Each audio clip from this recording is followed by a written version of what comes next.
Sam Harris, welcome back to the show. Yeah, thank you. You've had a year so far. This month has been a year. Yeah. Well, let's start. There's been a lot of shit that's happened with you this year. Let's just start with the fires. Can you just tell the basic story of what happened in your neighborhood? Yeah, well, we were part of the Palisades fire, not the real epicenter of it, where people have seen photos of just like Nagasaki level destruction.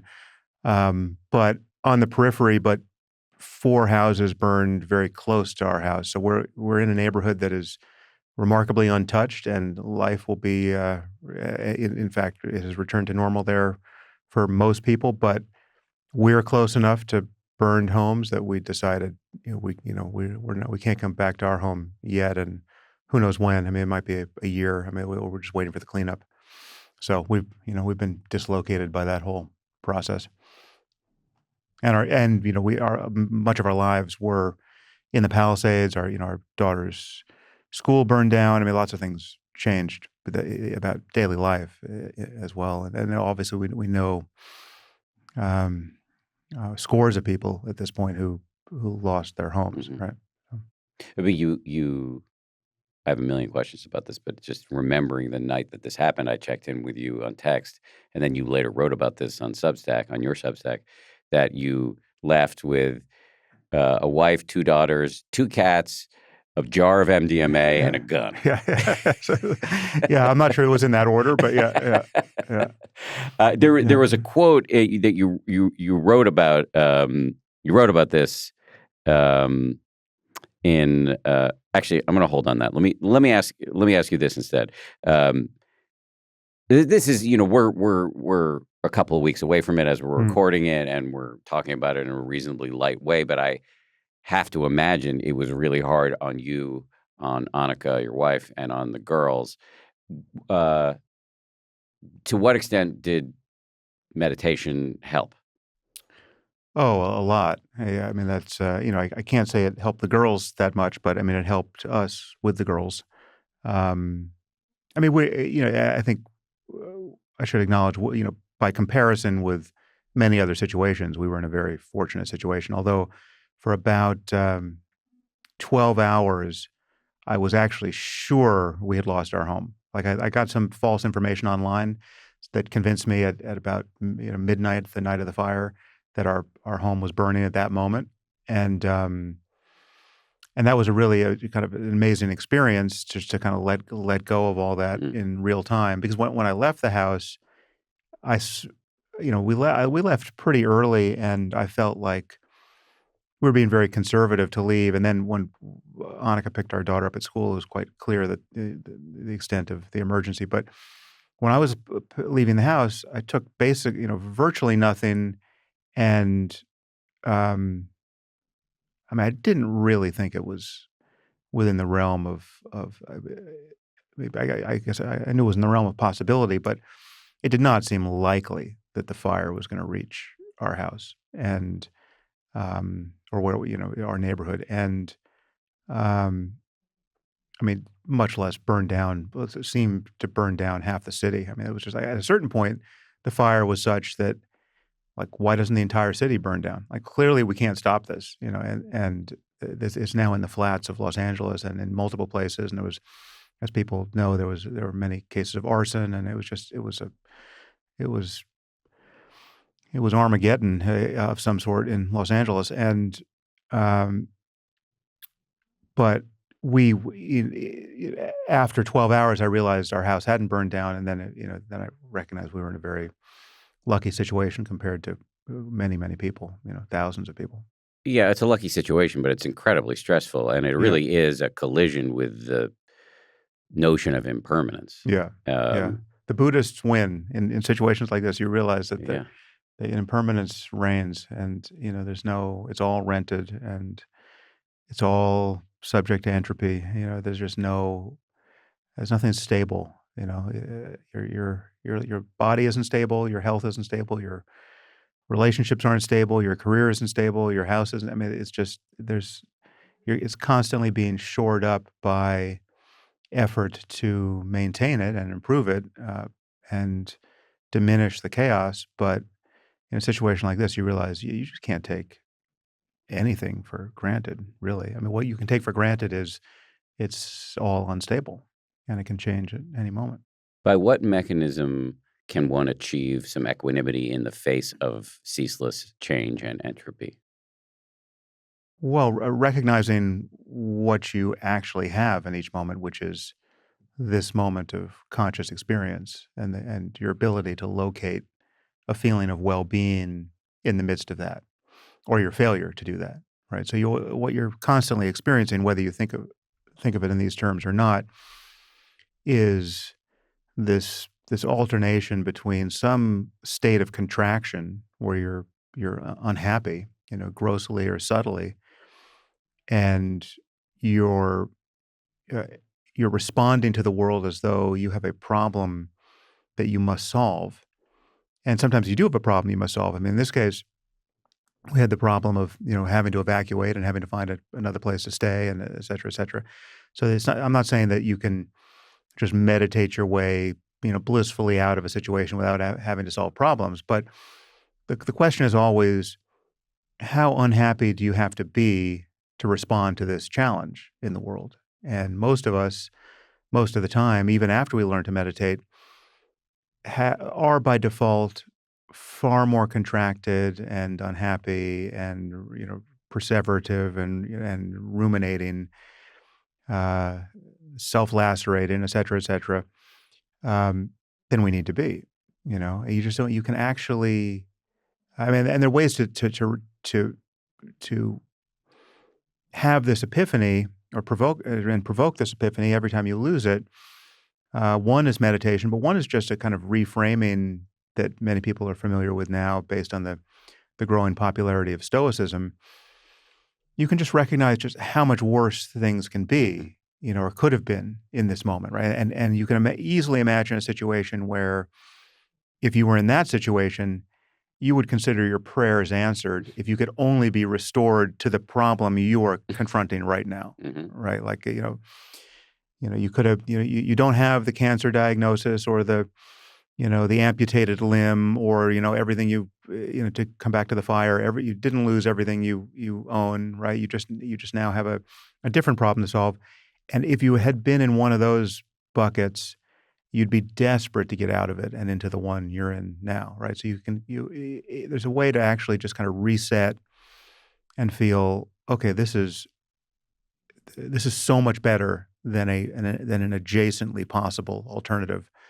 And in this case, with the fire, it's so much better than what I thought I had, the night of the fire, which was, I was meditating on the evaporation of everything we had built, and but honestly, I was surprisingly, perhaps not surprisingly, but I was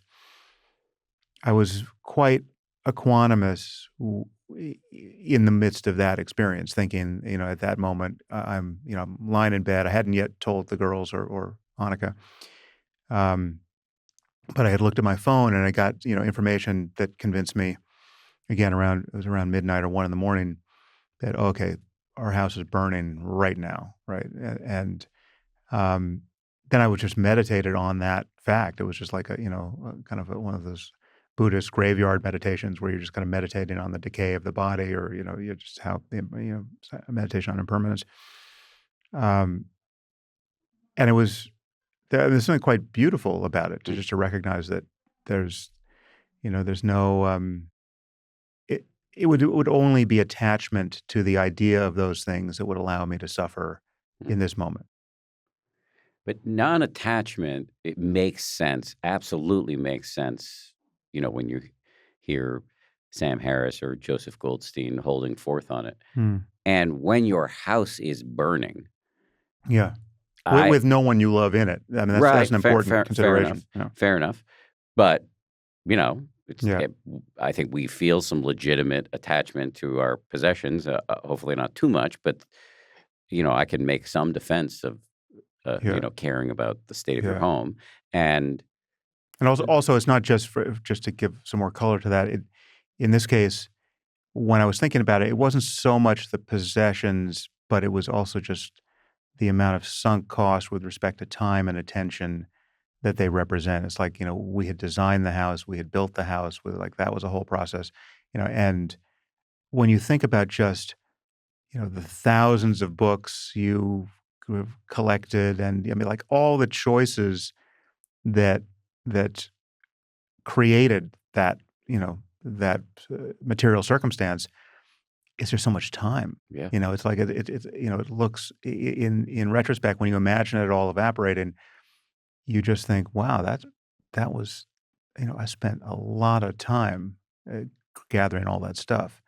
And we're all going to have, obviously, at the end of our lives, we're all going to have that analogous reflection. We don't need a fire for that. The fire is burning in our bodies at this very moment. Um, but yeah, it's just when you think about, it's kind of a reset. It forces a reset of your priorities. I mean, what you have is your time and attention. Yes. So just drilling into that moment, you're lying in bed, you've gotten this information, which thankfully turns out later to be wrong. Mm, I can hear two things thus far in this conversation, and I can imagine a third that would, at least a third, that would um, help you manage it after, 40 years of contemplative practice in mm. your own life. I might be wrong about my math Yeah, on no, this, that's but actually exact math. Yeah, yeah. um, one is the Stoic cognitive reframe of, yeah, from a certain perspective, if this bed was in a hospital and I had an IV drip of chemo, I would much rather be in the bed I'm actually in, Mhm, contemplating the destruction of my home. The second is reverting back to your Buddhist training of, yeah, well, this is just a reminder of what is non-negotiably true. Everything is impermanent, and just touching in on that truth of the universe can turn down the volume on hysteria. And then the third, and I can imagine there's possibly at least one more, would be mindfulness of your emotions. mhm. So you can allow the fear, the anger, the frustration to come. But if you're not re-upping it compulsively, it does pass, and you're able to make better decisions on the other side of that. So Yeah. is that third hypothesis correct about what was happening in your mind in that moment?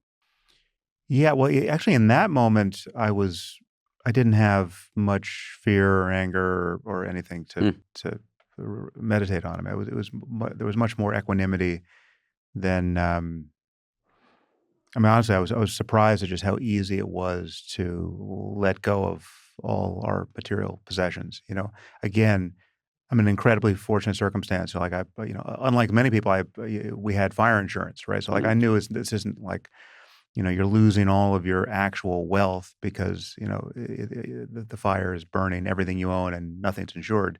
And there are people in that situation too.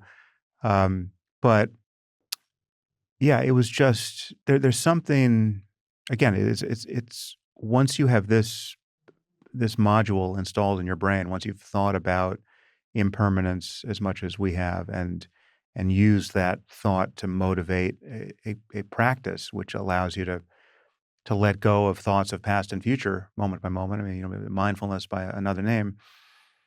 There's something, almost perversely satisfying about having to deal with a moment like that, right? And I honestly, I expect the same experience when, I get some terrible health diagnosis. I mean, this is on some level, we're training for Yeah. those moments. Yes.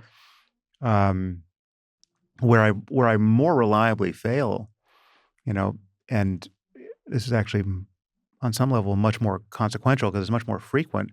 I fail in all the little moments in life where it's just a completely petty thing to which you should be psychologically impervious, but it is just annoying to have this thing happen, right? Whatever it is, yeah, I mean, honestly, for me, it's something like I'm out in the world and I spill, food on a shirt, and I now have to spend like 4 hours out in the world with like tomato sauce on my shirt. That's the kind of thing that just jams a stick into every gear in my emotional brain.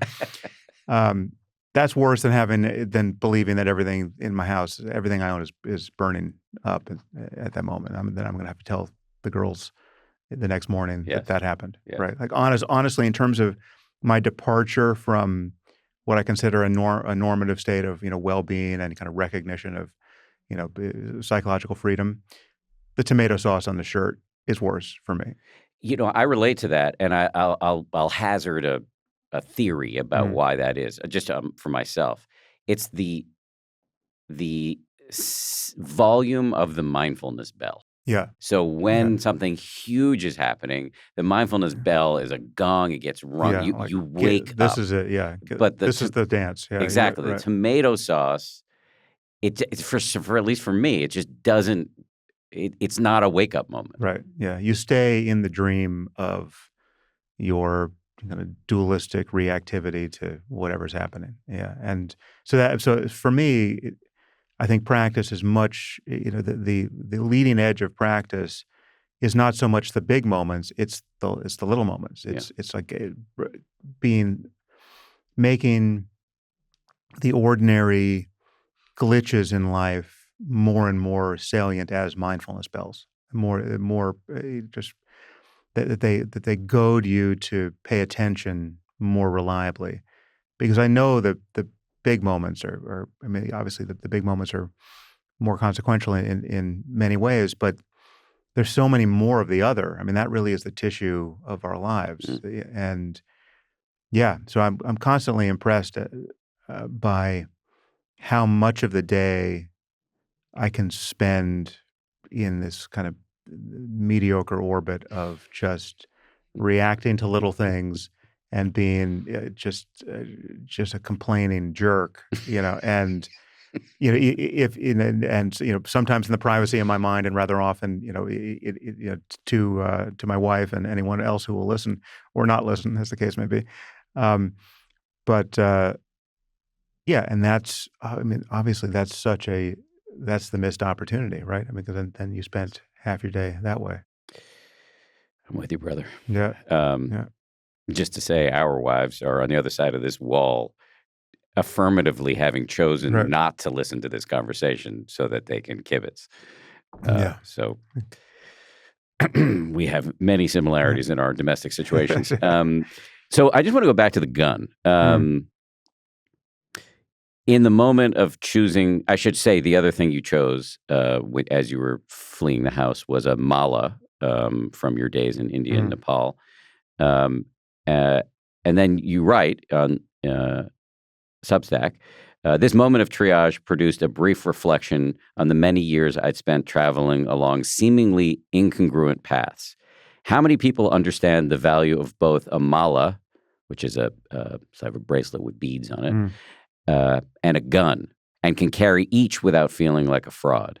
So I suspect when I mentioned the word gun early on in this conversation, some people in my audience were like, "What? Yeah, yeah. He's got a gun?" So like, how can you? Yeah, what is your attitude about having a gun? Yeah. Well, this is, I guess, a larger ethical consideration. So, I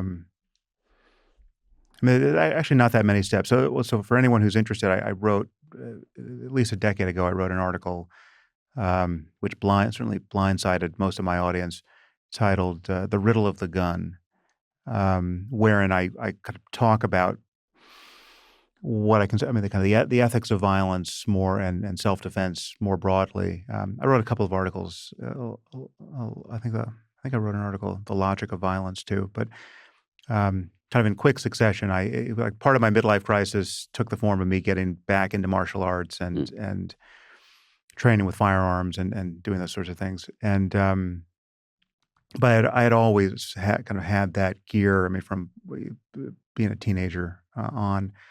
Um, Unless you're a pacifist, and I have an argument, as to why one would not want to be a pacifist. I think as though Gandhian style pacifism seems to occupy something like a moral high ground in people's thinking about violence and how one can be ethical in the world, especially once one starts taking on, overtly spiritual, meditative, contemplative concerns. It's actually not a high point on the moral landscape, I would argue. I mean, I think being a pacifist is really just a way of outsourcing a real ethical consideration of violence to other people Mhm. who are not Mm. pacifists. Mm. You're relying on the police, you're relying on people who are going to shoulder the burden of protecting the people you love when things fail. Otherwise, it's just, in my view, it's a starkly unethical um, position, and I have some argument about why that's the case, which we could get into. But so once you decide you're not a pacifist, and then we're just talking about in what situations is the use of force necessary and ethical, and then what is your relationship to that, and can you outsource everything or not? And I've just been around long enough and read enough books and seen and news stories to know that there are many situations, in fact, even most, in which you could find yourself, threatened by violence, where you can't really effectively outsource your self-defense to the police, which is to say that in most American cities, dialing 911 is not a self-defense strategy, right? We're happy to have the police, and we're happy to have them respond to crime, and we want them to solve crime, but in almost every case, they're responding to the aftermath of whatever situation you were in that you managed to solve or not, before they got there. Um, so once you understand that, then the question is, even if you think it's a very low probability event, and it's, depending on where you live, it can be a higher probability than you think.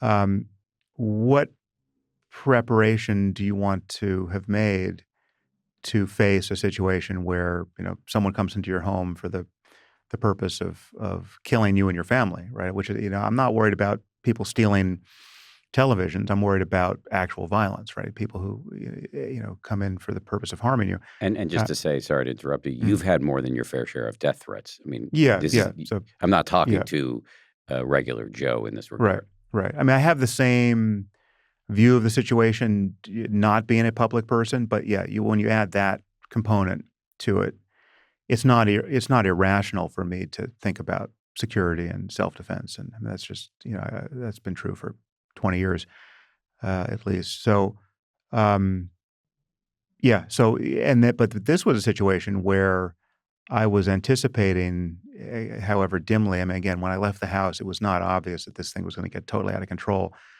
But once it was obvious that it was gonna get totally out of control, I mean, a few hours later, I was hearing reports of people looting homes, a few blocks from where we're sitting, right? And, the cops just not responding. Like, there's just no, the city's on fire, right? And people are looting neighborhoods that are being evacuated or will soon be evacuated.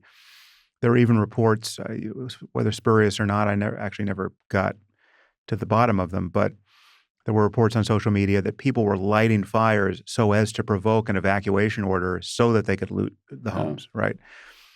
There were definitely cases of arson. So once you're in that situation, then you realize, okay, this is you really can't rely on cops to necessarily protect you. And so, yeah, and the justification for a gun is, I mean, like, provided you're trained to use it and you're a responsible gun owner, which is to say, you know how to store a gun safely, and I mean, there's no excuse for kids picking up guns and killing themselves or killing other people, by accident, because you can store a gun safely and have quick access to it.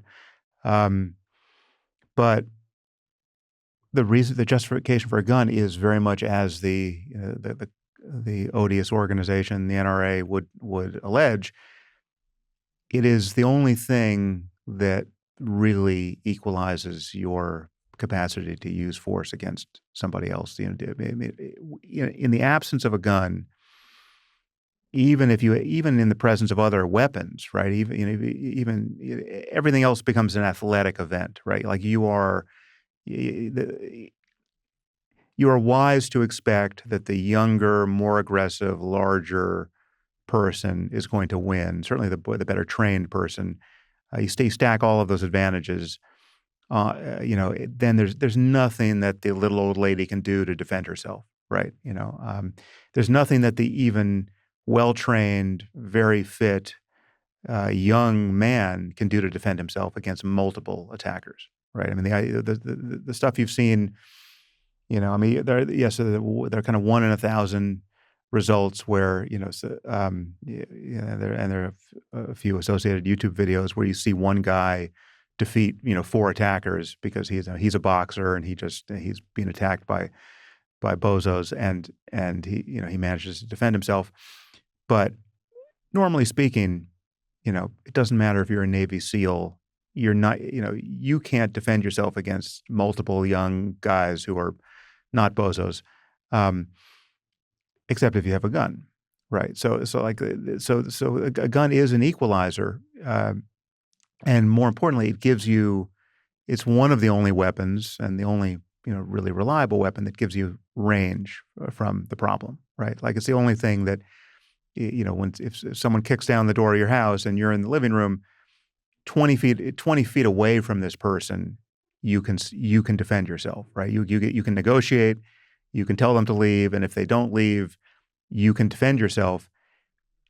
Once you're grabbing pots and pans or kitchen knives, right? Like this is now you're very much closer to the state of nature and in a contest with a grizzly bear, and it's and again, many people don't want to think about these things. Certainly, most meditators, I think, when we're talking about the kinds of people who want to hear us talk about mindfulness, these are probably not the kinds of people who are also obsessing on the details of criminal violence. But I have gone deeply down the rabbit hole of both, and yeah, I mean, it is just simply a fact that when someone, in the rare case of, like a home invasion by, some sociopath who's decided that night that he wants to kill someone or rape and kill someone or, whatever it is, you have many disadvantages stacked against you, right? Like this person has done this sort of thing before, in many cases, many times before. This person probably spent years in prison, right, and was released, right? He went to graduate school for criminal violence, and there are people like that in the world. And again, it depending on where you live, it could be a very low probability consideration, such that it could seem completely paranoid to ever worry about it. But it's also paranoid to worry about plane crashes, certainly, and people worry about that. And we want to design our planes and our systems so as to really minimize that, the threat of that kind of destruction. And yeah, it's just not, it's not a 1 in a million chance that if you live in a big city, you might be the target of violent crime. It's more like a 1 in 500 chance, Mm-hmm. depending on where you live. Mm-hmm. So. On the subject of violence, there was again, I was following your writings. I always follow your writings closely, but I was following them especially closely in the wake of what happened here in LA with the fires.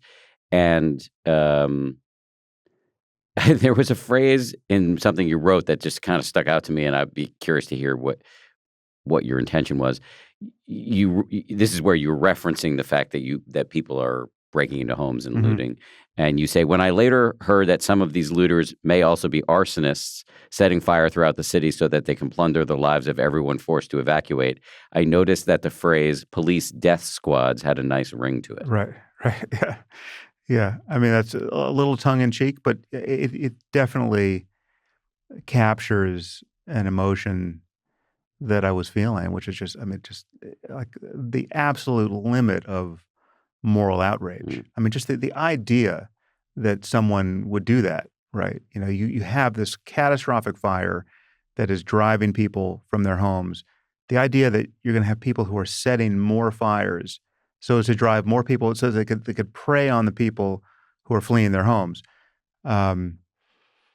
Yeah, it's just, I mean, that's the complete collapse of civilization, right? And the idea that we're living in and there were so many things that I was noticing, and I think I wrote about in that piece, that was, kindling a very worried and very kind of cynical view of human nature. I mean, I think the one that got to me, and it seems somehow Um, I don't know if this resonated with most people. I mean, I think I wrote about it in that piece, but um, for some reason, this got to me. I saw when it was reported that Steven Spielberg's house was saved, and I saw people online just trashing him, like clearly they would have been happier to hear that his house had burned, and they thought it was somehow sinister that his had been saved. That, like that he leveraged his wealth, or there was some Jewish conspiracy theory that explained it, whatever it was.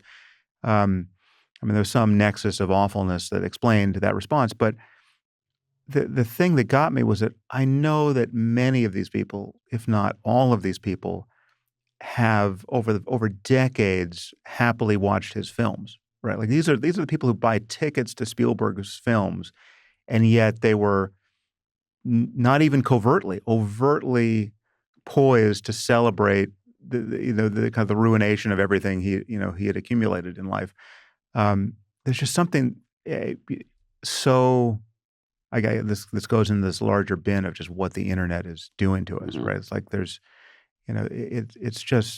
it's selecting for the worst aspects of human psychology. It's like a, false outrage and Schadenfreude and a complete obsession with fame, but like this subterranean hatred of the people you're obsessed with. Like you build these people up only to gleefully watch them come undone. There's something just ghastly about this funhouse mirror that we're spending so much time in front of, which is in large measure why as we've talked about before, I deleted my Twitter account years ago, and I mean I'm still embarrassed to say it. I mean that was like the biggest life hack I've managed to find in more than a decade of looking at life hacks, and I mean it was the highest leverage move psychologically that I found in many years. It's just a fantastic change to my life because of how toxic I was finding it to be, to just to witness who people were on social media, and I was not.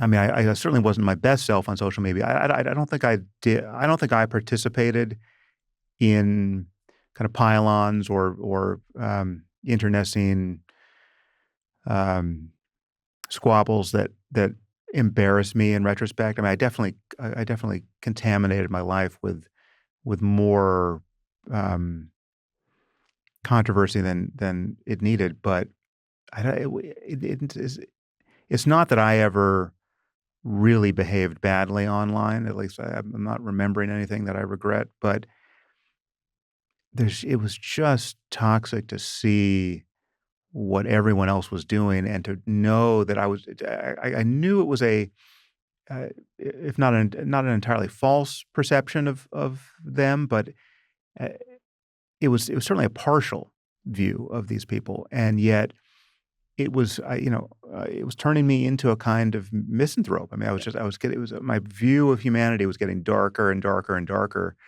and once I stepped away from it, I realized, okay, life is it's rather often very good, and the people you meet, even strangers out in the world are mostly very very nice people, Mhm. and it's um, and people, not everyone is a psychopath, even though they can appear to be psychopaths on Twitter. Well, and the algorithms, amplify the Yeah. psychopaths. Oh yeah. So Twitter, your invoking of Twitter kind of brings me to the next thing I wanted to talk about, which again is all under the aegis of this year 2025 being an interesting and tumultuous one Yeah. for you and many other people. The other thing that you're writing and talking a lot about is the Trump administration and the role of Elon Musk and Mm. et cetera, your former friend, and you've pulled no punches that I'm aware of. And I'm just my question is, this is not designed to get you to hold forth on your view of where we're going politically, Mm. more from a contemplative standpoint. Like, what role is there for you, and what role would you recommend for others uh, in compassion? Mm. Can you conjure compassion for the people politically with whom you disagree so strongly, and what would you recommend to the rest of us? Yeah, I mean, it's worth remembering that that is something that one can do, right? Because it's not the first. It doesn't. It rarely seems like the first order of business is to figure out how to feel compassion for the people who are, at least in my view, busily kind of tearing up the framework of the liberal international order. I mean, like it's just there's so many wires being cut that the likelihood that they're going to cut the wrong ones seems almost certain. And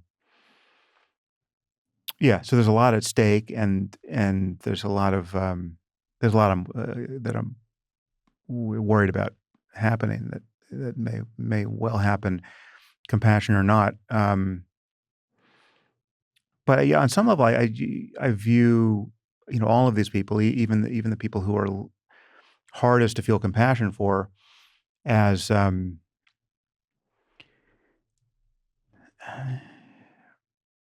these are just analogies, but it's like everyone's a kind of a force of nature, right? It's like I don't tend to. I'm not really personalizing this. Mm, It's like I'd be worried about a hurricane, or the fire we just spoke about. Like I didn't like the fire, but I didn't spend any time feeling hatred for the fire, right? Like hatred was not the mode. I wasn't seething with hatred thinking about this fire, right? And yet I was well aware of just how much destruction it was causing. Um, I'm not, when I look at, I mean, Donald Trump is somebody who is at the center of all this, and as you know, I'm not a fan. I don't spend a lot of time hating Donald Trump as a person. I hate what I consider his influence to be in the way that very much in the way that I would hate the effects of a fire or a hurricane or some force of nature that is, it's, the to personalize it would be an extra step, and to think that it could be other than it is an extra step that in some ways I might take with other people, but I'm definitely not taking with Trump. I mean, Trump is someone who's behaving exactly as I expect him to behave. Um, I feel like I understand. I've never met him, but I feel like insofar as I can understand someone from the outside, I feel like I do understand him, at least in a coarse-grained way, the way I understand a fire or a hurricane. Like this is just going to keep fucking things up for predictable reasons, and we want to contain the damage, right? And so I don't. So again, I mean, I can be worried about possible outcomes. I can be, um, you know, outraged, and in some ways, but I certainly can be outraged by the people who are enabling Trump. I mean, I can be outraged by anyone. I mean, they're almost like the arsonists who are like kind of adding to the already existing fire. Um, but on some level, when I look at someone like Trump, I do view him as a kind of a malfunctioning robot, or a wild animal has gotten loose in the house, and you've got a problem, right? It's like that but it's not one that where I'm attributing authorship mm. in some way, where I'm spending a lot of time thinking he should be doing other than he's doing. He has free will, and I mean, my position on free will. I actually don't think anyone has it, and I think everyone is just kind of playing out the causes and conditions of their mental lives and their entanglement with the world. So it's like it's genes and environment and neurochemistry, and you can add karma if you want to add metaphysical categories from Buddhism, but it's like it's still all um, the universe doing its thing.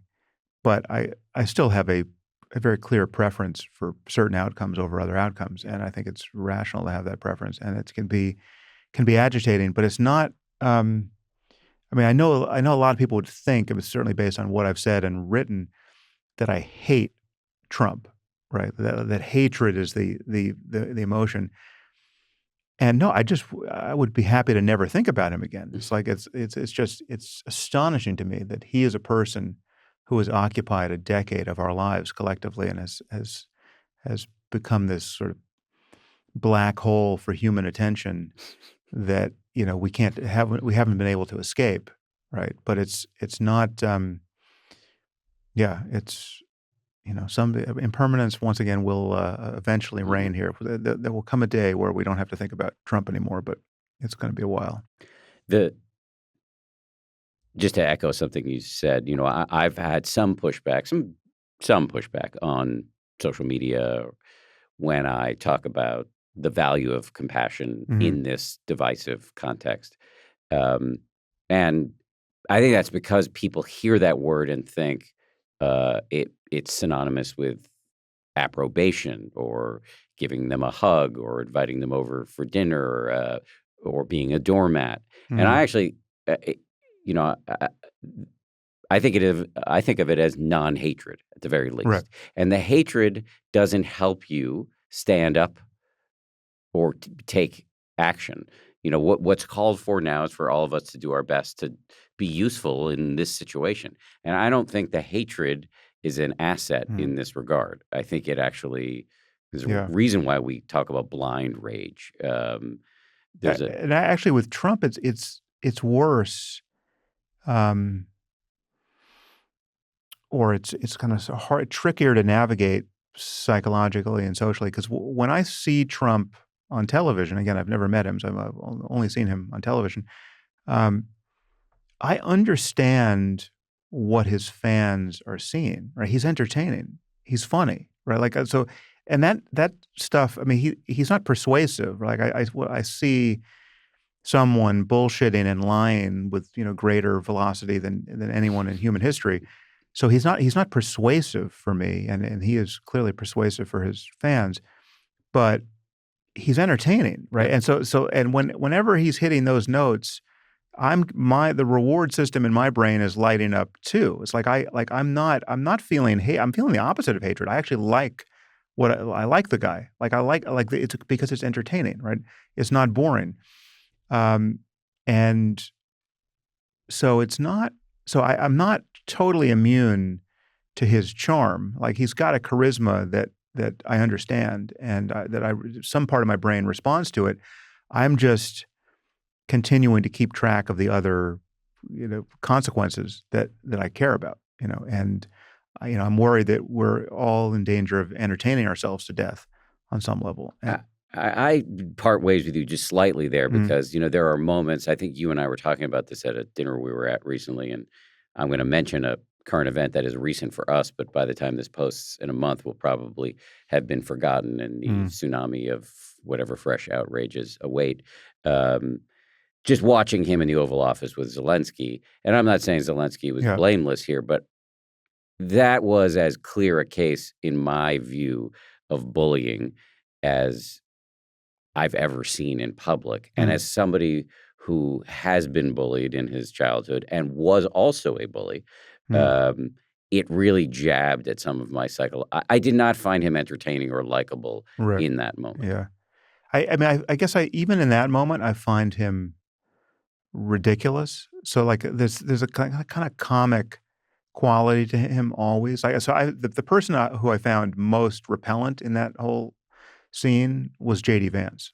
JD Vance actually, uh, activated my disgust Mm. circuits more effectively there than Trump did.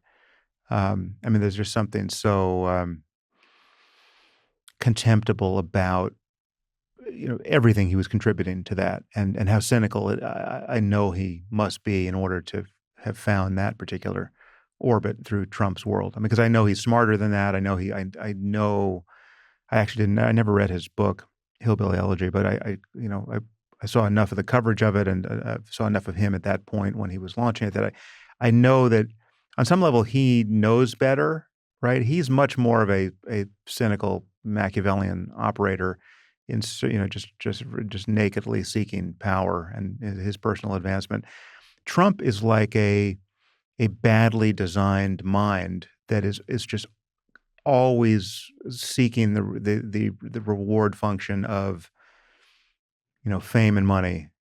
Give me attention and money. How does this situation give me attention and money? Like that's all.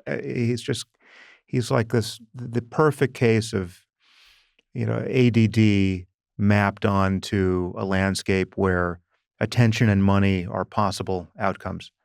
And so you just set him loose on that landscape, and this is what you get. And he is a ridiculous. He has no imposter syndrome, right? He's constantly in a situation in which he's an actual imposter. He's even an imposter billionaire, even after having earned billions. Like he manages to be a fake billionaire even when he's now a legitimate billionaire, or at least on paper he must be a legitimate billionaire. He used to be a fake billionaire, but like the guy has lied about every aspect of every part of reality that has touched his life so many times and so incessantly and so incoherently that it's just he's a fabrication of a fabrication. I mean, he's on some level, and this is why compassion is actually hard to map onto him. It's much easier for me to connect the dots and say, okay, I can feel compassion for this terrible person who just committed, a triple murder, right? Like I can get that life story and say, okay, well, I can understand that if I had those genes and that life opportunity, the lack of life opportunity, and been mistreated by my parents in that way, et cetera, and grown up in that crime-ridden, neighborhood, whatever the story is, I too could have been that person, right? And there are many cases like that, and then you can easily feel compassion for just this person on some level is unlucky to be who they are, right? And that extends all the way to someone like Saddam Hussein, right? It's just like this is on some level he was unlucky to be who he was. Trump is such an odd object that I find him. He really is just a sui generis case of again, this is just me imagining what it's like to be him because I really don't know, but I wouldn't be surprised if he doesn't suffer in the ways you would think any human being would suffer. Mm, It's like he seems to me like he's just missing something. mm, He's missing a moral architect, a moral and emotional architecture somehow in his mind, such that I just don't think he's processing relationships and life outcomes the way normal people are, right? Like I just think he's yeah. I mean, if we could look, if we could scan his brain and discover actually he doesn't suffer, his lack of connection to people, and he's your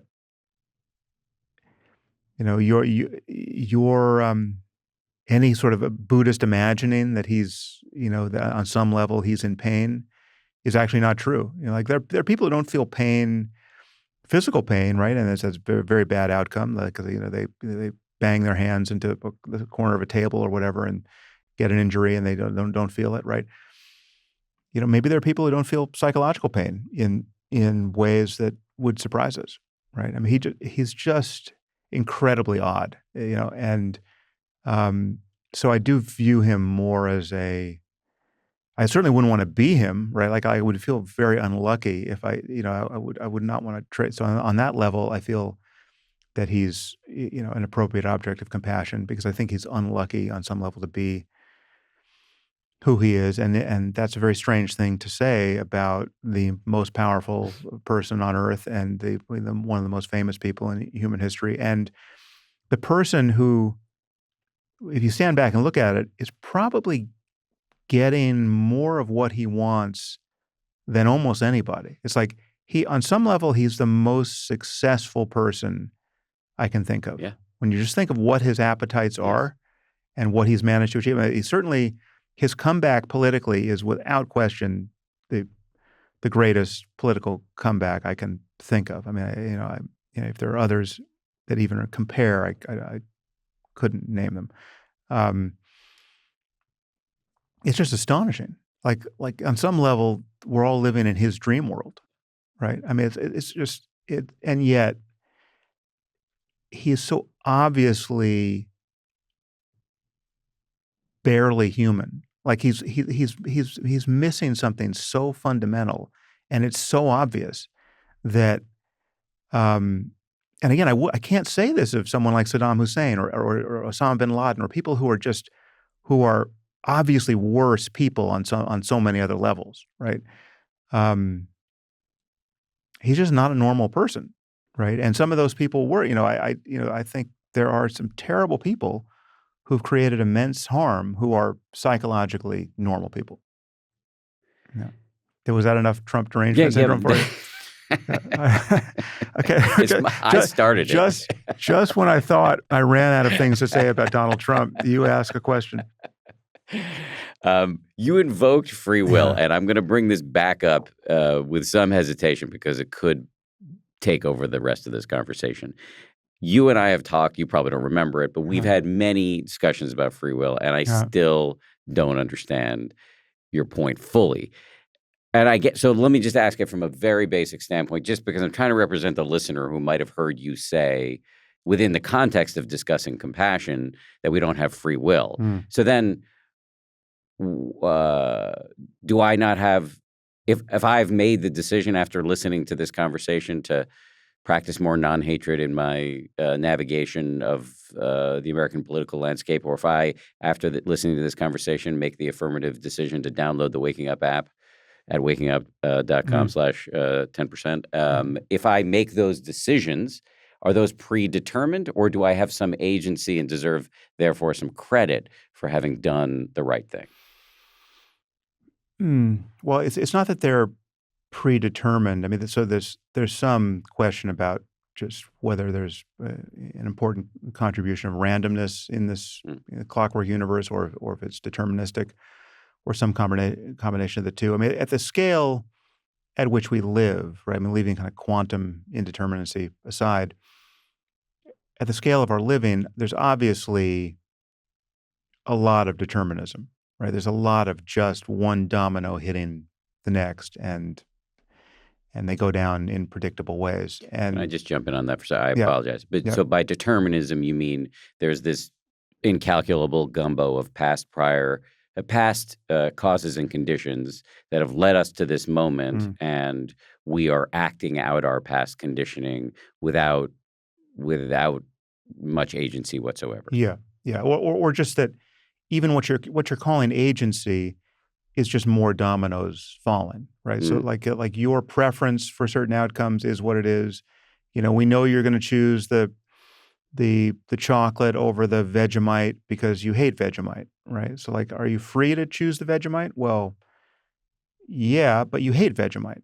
Did you pick that? No, right? So like you can always step back, one domino prior, and realize, okay, I didn't choose that. Like this landscape upon which my choices seem to be emerging and becoming effective is already built for me by prior causes, and these causes are genetic and environmental, and that's really the totality of causes materially. In the case of a human being is deciding things.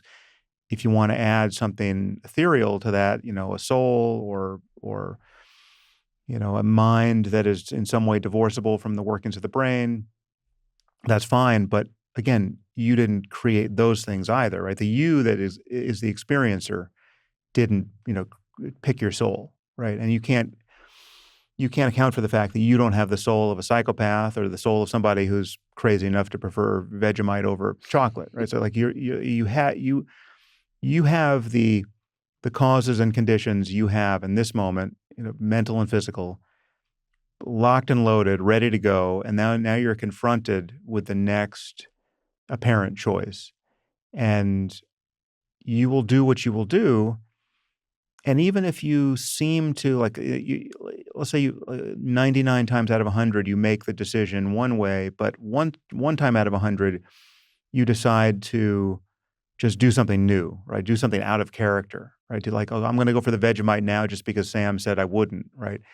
like even that maneuver is coming out of something that you can't inspect, that you didn't create, that is a prior condition, at some state of your to bring it back to its material antecedents, just some state of curious neurochemistry in your brain in that moment, which again you didn't author, right? And yet we know it is the effective thing that is leading to this 1 in 100 choice in this case.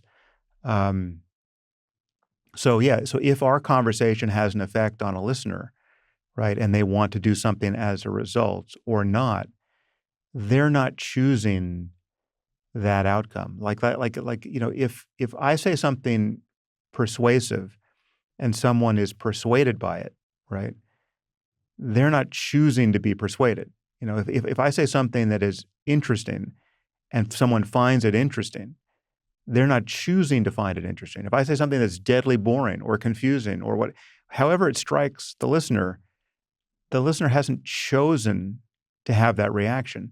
And if they decided to say, "Oh, well, fuck you, I'm going to choose a different reaction right now," right? Kind of, Samuel Johnson's, famous retort to philosophical idealism, like he kicked a stone and said, I refute him thusly. He was, refuting the idealism of Bishop Berkeley. Um, um, that's not really an adequate response, right? Because that too is subsumed by this same analysis. Okay, so then let me put it, I mean, all of that actually does make sense to me. I am relentlessly practical though, and I'm Mm, always thinking about like what, especially on the part of the listener, what does this have to do with my lived experience and improving my life? And so if free will is, as you describe it, an illusion, and you make a very convincing case, you are the proprietor of an app that purports to be a kind of workout for the brain and the mm, mind. We are sitting here talking about the power of cultivating non-hatred in the face of what many people find to be outrageous, mm. and equanimity in the face of non-negotiable impermanence and entropy. Is there no free will in any of that? Or that seems like affirmative decisions to train the mind and the heart in order to get better at life. Yeah, yeah. Well, let me answer that question in a second. But the low hanging fruit in your question is seeing things this way, but just dispensing with a belief in free will is a direct antidote to hatred. I mean, because with the moment you see people acting out, that just kind of helplessly acting out the prior causes and conditions of their mind streams, you do view them like you'd view a fire or a hurricane or a wild animal. It's like, oh, they can't do, even though you wish they would do otherwise, they can't do otherwise on some basic level, or they couldn't do otherwise until that moment. So I mean, the obvious difference between a person and a fire is some people you can reason with, right? Some people you can intrude upon their behavior with ideas, with conversation, or just with other inducements. I mean, with incentives. You can punish them. You can fine them. You can threaten them with prison, right? Like there, people can be influenced in the way that forces of nature can't. Um, and that's what, on some level, one of the things that makes us human. I mean, that's how we're different from wild animals. Uh, and but yet those influences are still more mechanism. It's more. It's like whether or not the conversation is going to work is still left to this mix of causes and conditions, Mm. right? Um, but I do find it to be, when I put this lens on my view of human events, hatred is the first thing that drops out. Mm. It just, hatred makes no sense, right? Even for the worst person doing the worst thing, directly to me. Again, the moment think in these terms, now I'm dealing with a grizzly bear on some level, right? It's like, okay, you can fear a grizzly bear, you can run away, you can kill a grizzly bear, there's all kinds of things that are relevant to that emergency, but hatred is not one of those things, right? It just makes no sense to hate a grizzly bear, no matter what it's doing, right? Because a grizzly bear, of course, is going to act like a grizzly bear. Um, but in terms of taking, deciding to meditate or, practice deliberately, reminding yourself to pay attention, that seems like, I mean, the truth is I often talk about it in these terms. It gives you a degree of freedom that you wouldn't otherwise have, right? So, like, the moment you can be mindful, you have this superpower where you can, on some level, you can decide, well, do I want to stay angry right now, or is anger actually not useful, and can I just decide to get off the ride right now? And when you have a practice, you can actually do that. But again, we were, earlier in this conversation, we were talking about all these moments in life that are not functioning like mindfulness alarms sufficient to remind us to pay attention, right? And so it's always mysterious what causes you to wake up in the midst of your life. Like, what actually, you're going along, not noticing much of anything, just reacting to everything. You're lost in thought, and then a moment of mindfulness comes online, and you recognize, okay, well, a thought's a thought, and you just let it pass away, and you see that the emotion that it was connected to is this separate kind of pattern of energy in the body, and you notice that it's changing, and that gives you this distance from just the mere reactivity, and it gives you an opportunity to deliberately, seemingly deliberately pay attention to something else, or to continue to pay attention just to the flow of your experience, and to feel the freedom in that, to feel the distance from the reactivity, to, in this case, anger, um, to notice that the mind is a wider space in which anger is appearing, right? There's more to you than just this contraction. And the moment you notice that, the behavioral imperative, the need to sound angry and look angry and act angry, that relaxes, right? And so all of a sudden you have a choice that, quote, choice that you wouldn't otherwise have had. You can decide, okay, maybe I'm not going to say that thing that's just going to derange my relationship with this person, or maybe I'm not going to honk, at the driver ahead of me because I'm pissed off. So there's this, degree of, quote, freedom that opens up based on having that practice. But again, the occurrence of that remembering, or that salience, or that recognition of the character of experience in that moment is still mysterious, right? Like, you didn't author that moment of recognition. It just came, right? It's like a sound that, it's something it's a visitation on your mind stream. It's a change that you didn't author, and yet it follows causally from things that happened before. I mean, all the practice you did before, all the books you read before, all the conversations like this you had before, all the mechanics of remembering to be mindful that you have built into your life is the thing that is going to make you more mindful in the future. So the causality is demonstrably true. I mean, we just know that if if you hit your hand with a hammer, your hand's going to be injured, and you'll have pain in your hand tomorrow.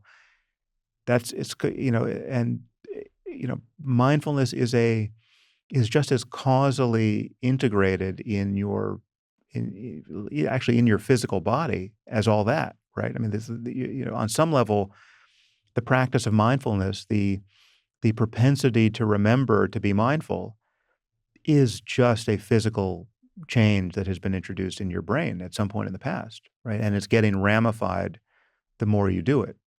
But again, the sense that there's this separable you that is the locus of an ethereal freedom of will, that is something other than the causal mechanism of, everything else, and somehow loosely integrated with it, right? It's like riding around in the pineal gland or somewhere in the brain, where it's, pulling these very, gossamer levers, and biasing, experience one way or the other, while not itself being just merely part of the causal clockwork. There's just no reason to believe in the existence of such a thing. Right. There's no will that's free from the universe, that's Right. free from uh, this ocean of causes and conditions that we're all riding on at any given moment. But just on a very practical level, the free will may be an illusion, but it is used for the listener. Mm. What they need to know is uh, ride what feels like your agency to make good decisions to Yeah. improve the quality of your life that may actually lead you to a visceral experience of the illusion of the self and free will. Yeah. Yeah. So I mean, I would say that it's totally appropriate and natural to think in terms of growing more free to live the way you want to live, the more you practice. Um, because so much of our failure to be happy is a matter of it's not a matter of our not knowing how to be happy. It's on some level it's a failure to take our own advice on some level. Like it's very easy to give other people advice. Yeah, like we know, like if your friend comes to you with if your friend's unhappy and he comes to you with like he puts the disorder of his life in front of you, right? His relationships, his career, his habitual ways of responding to stress, his diet, his exercise, like all of it. It would take you 5 minutes to give him very sound, wise, actionable advice that if he could only follow it would materially improve his life, right? It's like it's not to say that you could solve, anyone's problems perfectly, but I mean, the best practices are so obvious. For 90% of the time, we know exactly what's good for us, right? We know the thing that we could do that we wouldn't regret, and we know the thing that we could do that we will regret, right? And um, so it's not a mystery, right? And so we have the information, but so much of our day-to-day frustration with ourselves and our lives and our just kind of the sense of inadequacy and the sense that this day was not nearly as good as it should have been is a result of our failure to do what we know we wanted to do anyway, right? Moment to moment. Um,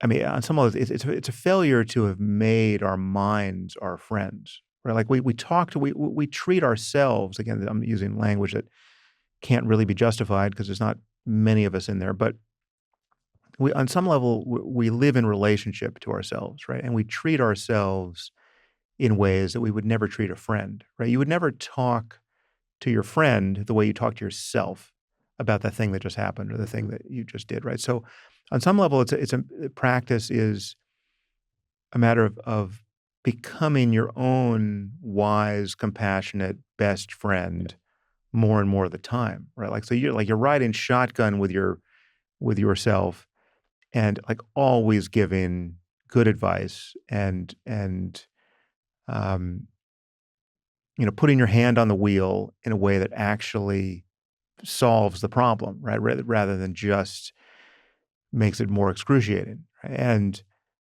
um, that is so it's appropriate to think of all of that as becoming freer, right? And become and being granted more uh, choice, a greater range of choices in each moment, right? Like you're not condemned to be the schmuck you were a moment ago if you can practice. If you can't practice, you will be that schmuck for as long as that schmuck just has the half-life of schmuckery will be whatever it is in your case.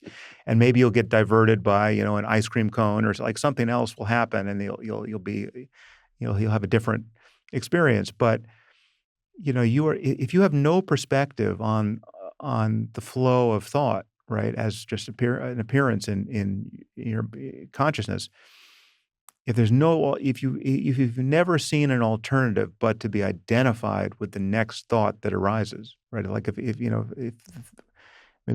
don't know anything about meditation, what I just said makes absolutely no sense, right? Like what does it mean to be identified with a thought and right?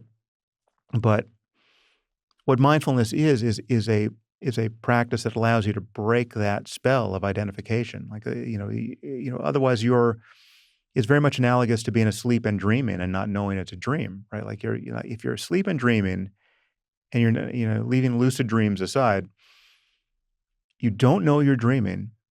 You are condemned to experience whatever your imagination is going to foist on you for that period, right? Like you're going to meet whoever you're going to meet. They're going to be as scary or as desirable or as whatever as they're going to be. You're going to have whatever reaction you're going to have. You're not going to know, you're going to be completely psychotic for this period because you don't know you're dreaming. Like you're safely in bed and you simply don't know that. You have no reality testing going on at all in your mind. I mean, it really is. If you map it into the waking state, it's pure psychosis. Every time you're lost in thought, identified with thought, thinking about the conversation you're about to have that's making, about which you're anxious, or the thing that's going to happen tomorrow that you're, not looking forward to, or the thing that happened yesterday that you regret. Every time you're just thinking that, you're the person just in the grip of that thought. It's very close to being asleep and dreaming without knowing that you're dreaming. And so this notion of waking up, I mean, we called the app Waking Up because it's more than an analogy. It's like and this is obviously it's a traditional reference to Buddhism and every other contemplative path that has had something like meditation at the heart of it. I mean, the Buddha was the awakened one. I mean, it's like the notion of waking up from the dream of normal life is it's very direct, and so yeah, it's not wrong to think of all of this in terms of getting more freedom to live the way you want to live, to pay attention to what you want to pay attention to have the experience you want. And yet at the core of this practice and this path, there's an insight that can seem to subvert all of that, but it subverts it in a very beautiful and happiness-producing way, which is there's no you doing this, right? There's no separate self.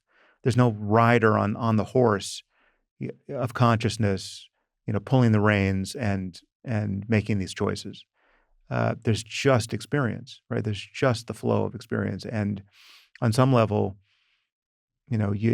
all of this is the universe waking up where you are, right? Like it's the universe is aware of itself in your case, right? And you're not separate from it.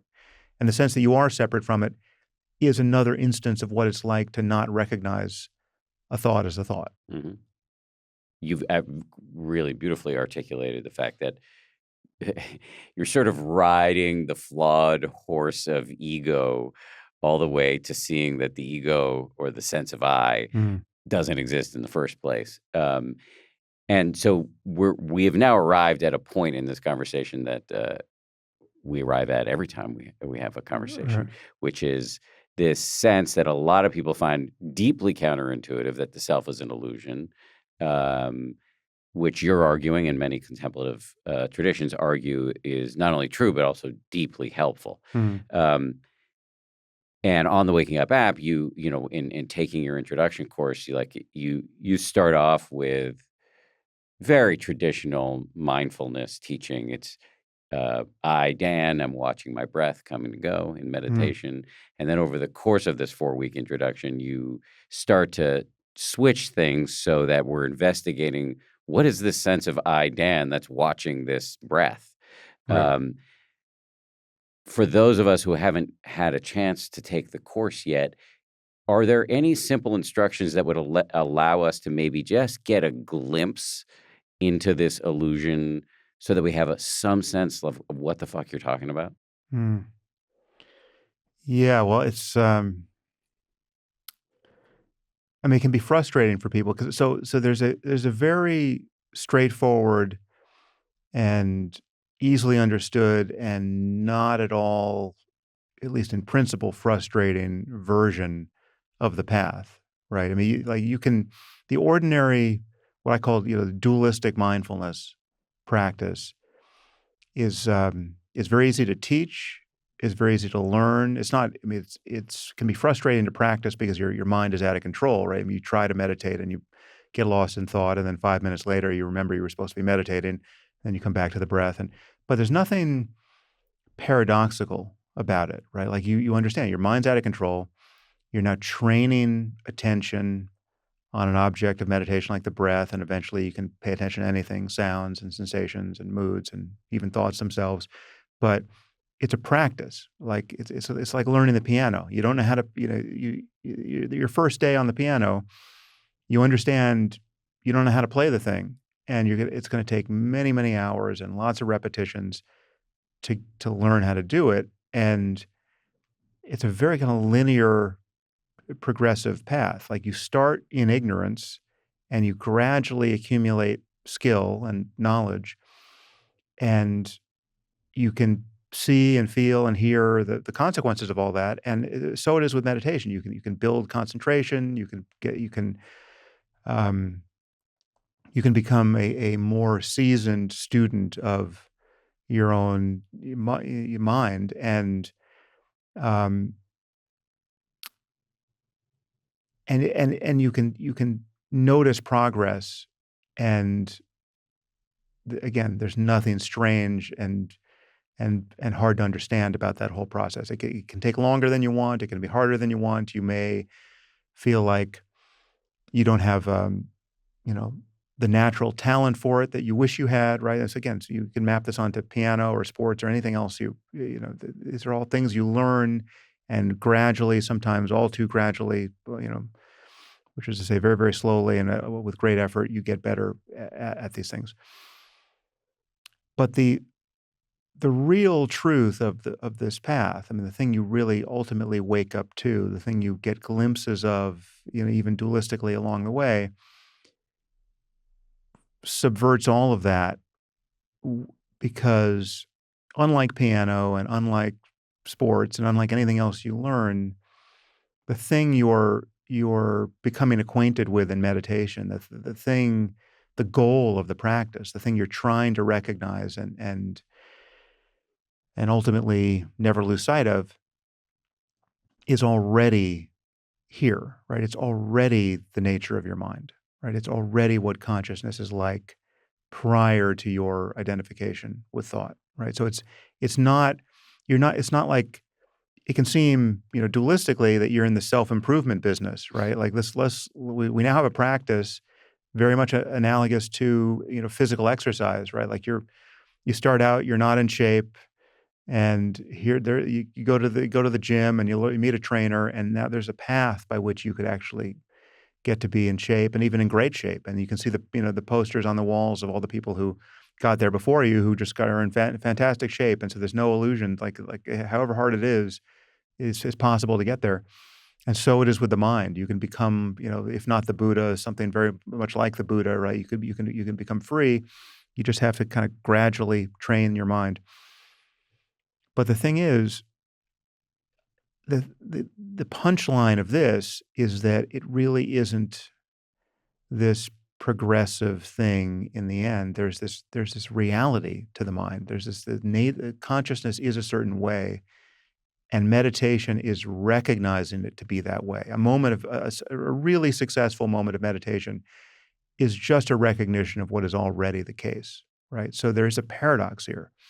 You're not actually going anywhere, right? You're not schlepping up to the top of the mountain. You're not really at the base of the mountain, and the peak isn't really far away, and there isn't really a path from here to there. And on some level, if you think about it in those terms, you can never get from here to there, right? Like thinking about it in those dualistic terms, in more and more subtle ways, becomes the impediment to actually making progress. And the progress is to recognize that the path is already accomplished in this moment, right? That the goal that you would otherwise seek is not only available now, it is the thing that would be doing the seeking, right? Like it is what you are in this moment. I mean, it is the nature of your mind. It is what consciousness is in this moment. Consciousness is already free of an ego, right? It's not like there's an ego really, and you somehow get rid of it through diligent practice. No, the diligent practice, or some combination of happy accidents, will get you to recognize that the ego is an illusion, right? And to say that it's an illusion is to say that it's not actually here in the way that it seems to be. So it's not a matter of getting rid of it.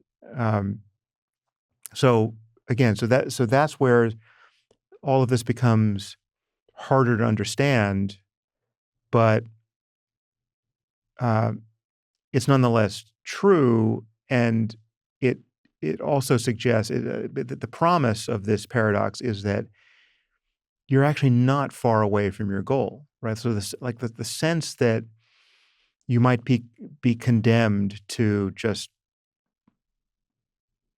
never get there, right? It's like, I mean, that effectively that will be the case for some people, obviously, but it's not. We don't stand in relation to this, spiritual insight in this quite the same place that we might be with respect to these other things I just mentioned, like piano. Like for someone like myself, it would be totally rational for me to wonder, well, even if I just devoted my life to playing the piano, maybe I just won't be able to play it, right? Or just like, or I just will play it so badly that it will be objectively true to say, well, that was a waste of your time, right? You had so little aptitude for that project that you basically wasted your life trying to do something that would be very easy for somebody else, but it was going to be insuperably hard for you, right? That's my not having tried the piano, but that would be a fair bet for my own my own musical aptitude. Um, with this again, this is the nature of your mind already. Like there's already no ego in the center of your experience, right? And the sense that there is one is a misperception. And meditation is the the process, seemingly gradual in the beginning, but in some sense not even a process in the end, by which that becomes more and more obvious. And um, I think everyone is in that condition, whether they know it or not, right? So there really is no you can make a lot of progress very, very quickly, which is to say, it's like you can suddenly become a great pianist. It's like every time you walk into you sit down at the piano at this piano, it is rational to believe I might actually just blast into Rachmaninoff today, right? Like yesterday, I didn't even know what the notes were, but like the full performance is in fact possible in principle right now. Um, and that is, people all have different kind of spiritual biographies here, but kind of the step change in practice that many people have experienced carries with it the insight that, oh, this could have happened a long time ago, right? Like there was no good reason it took this long, right? Like if waking up is unusual as a curriculum, I think this piece is unusual. Like I'm from the very beginning, I'm trying to communicate the fact that this paradoxically close, already accomplished reality to this whole project is there from the very beginning. Like this is not like this need not. This may seem hard, and it may in fact be hard for most people most of the time, but it's you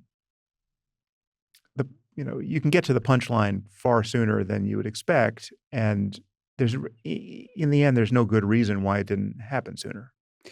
Yeah, I completely get that, and I think what makes waking up unique is that you are front loading with the punchline and arguing that instead of this bottom up process of climbing arduously this mountain of dualistic mindfulness, I'm gonna grit my teeth and with mad dog intensity and try to be aware of every breath to the best of my Mm. ability. That actually what you're looking for, this insight that we're looking for, is close at hand.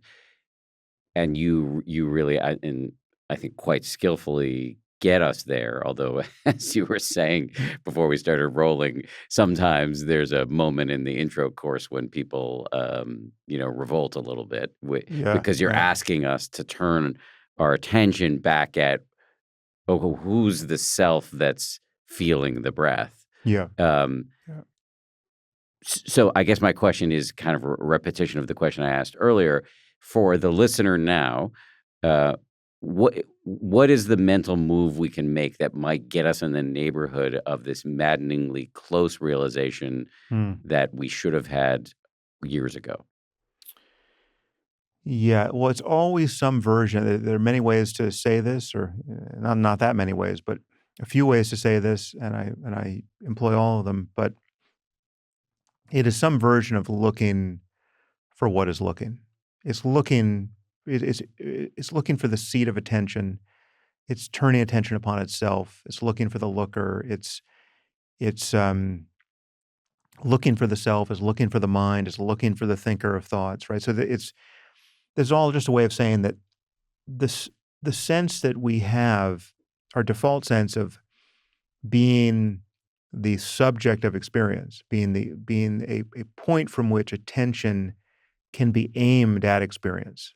That we're separate from experience, right? Like I tell you, notice a sound or notice the breath or notice your visual field. Most people by default feel like, okay, I'm over here behind my eyes, behind my face, paying attention now. I'm now aiming attention at the visual field, right? The visual field's out there. I'm in here behind my face. Or, if I close my eyes, I can pay attention to the breath. The breath is down there, in the abdomen or at the tip of my nose, and I'm up here in my head.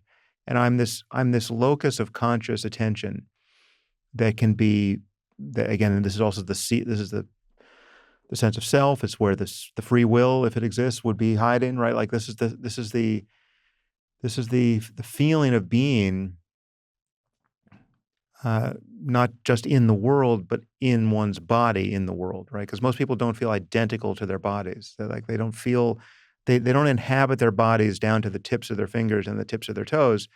They're like passengers in their Mhm. bodies. They're mind in a body, and then the body is in some sense a part of the world to which you have a relationship, and it can be quite a complicated and Mhm. fraught relationship. Um, and your aches and pains are yours, but they're being appropriated from a place that's outside the aches and pains, right? Like if my hand hurts, the problem is out there or down there, and I'm up here now in this resisting the pain, right? And wondering how to get rid of it. And should I take more Advil? And just how much Advil can you take in a day without destroying your stomach? And should I call a doctor? And like just what's the name of that bone in the hand that I like? So now you're thinking about your hand, and you're now in relationship to this whole thing that in the abstract you say, yeah, well, my hand is part of me, right? I know conceptually that I am my body, say, but I don't. It doesn't feel that way. There is this dualism even internal to the body. So if you look for the seat of this dualism, the place from which everything is being measured, there's this sense of being a subject, right? And that is the starting point for 99.99% of meditators, right? Now that's the one who's going to become a meditator. That's the one who's going to practice. That's the one who's going to be bad at this practice in the beginning and hope to get better at it. And that's the one who's going to remember to be mindful when he remembers. And that's the one who's noticing a thought as a thought and is no longer identical to that thought. That thought suddenly becomes like the hand. It's something to which you're in relationship. But there's still this feeling of me over here in the head paying attention, right? That's the thing that has to continually be inspected. And what would do the inspecting? It's that thing. It's like the thing that's paying attention is now being asked to turn to look for itself, right? And in some sense, that turning seems impossible, or it's like, how would you do that? Like how would you look for what is looking, right? And it's true, it is a kind of a paradoxical instruction, and it's not like you ever really turn clear around and see the absence of this thing. There's something about this goad to turning, this look for what is looking, or look for the mind, or look for the thinker, or look for the self. or to use a more concrete version of it, which we have in the app. Douglas Harding, who is this kind of created Zen teacher. He was very influenced by Zen, and he's sort of in the Zen. He's on the Zen shelf of the bookstore, but he was a very creative, kind of self-taught teacher. He urged you to look for your head, right? He wrote this very enjoyable and very short book on having no head, because he realized that, he was happened to be in India looking at the Himalayas, and he was looking at this vast scene of sky and mountaintops, and he suddenly recognized that he didn't see his head, like where his head was supposed to be. There was just the world. There was just sky and mountain, snowy mountains, and he could look down. He could see his body terminating up into this vastness of the visual field, but he realized he never saw his head, right? And he used that as a kind of anchor point, like just looking for your head, like you and I are having this conversation now. You can notice that the only head you see is mine, right? Mm-hmm. Like your head is not part of your experience. It's just this openness where, like, my head is appearing and the rest of the world is appearing, but what you're intuiting to be your head is just this open circumstance where everything else can appear, right? And as you fall back into that sense of just openness, right, you can begin to sense this thing that I'm talking about, which is that there's no center to experience, right? What we have is this default sense that we're the center of our experience, right? And that we're appropriating everything, sights, sounds, sensations, thoughts, emotions, from this place of being the center, this sort of indigestible core of conscious experience. But there is no center. If you look for the center, it can drop away, and it's in that dropping away that you recognize something about the character of consciousness prior to identification with thought, right? Because I think it's true to say that this sense of a center is on some level a very subtle thought that is an undercurrent of thought that's always present, right? And it's even a thought in relation to other thoughts. Like, you notice you can become mindful of thoughts, but if there's still the feeling that you're being mindful of thoughts, that's another thought that's going uninspected, right? So there's this. It's not a verbose thought. It's more like almost like an energetic contraction. It's like a kind of fist that is formed in the mind, whereas there's this alternative, which is just an open hand, right? And there's this, you're continually contracting into the sense of identification and reaction. Like you feel that you have no perspective on this next arising thought. Like, this feels like me, this feels like me, this feels like suddenly I'm the guy, it's the voice in the head that says, like, well, like, why did she put it there? Right. Like, what the fuck? Like that voice there's an energetics to not noticing the arising of that thought, to suddenly being captured by it. And it's the energetics of a kind of contraction. It's like you're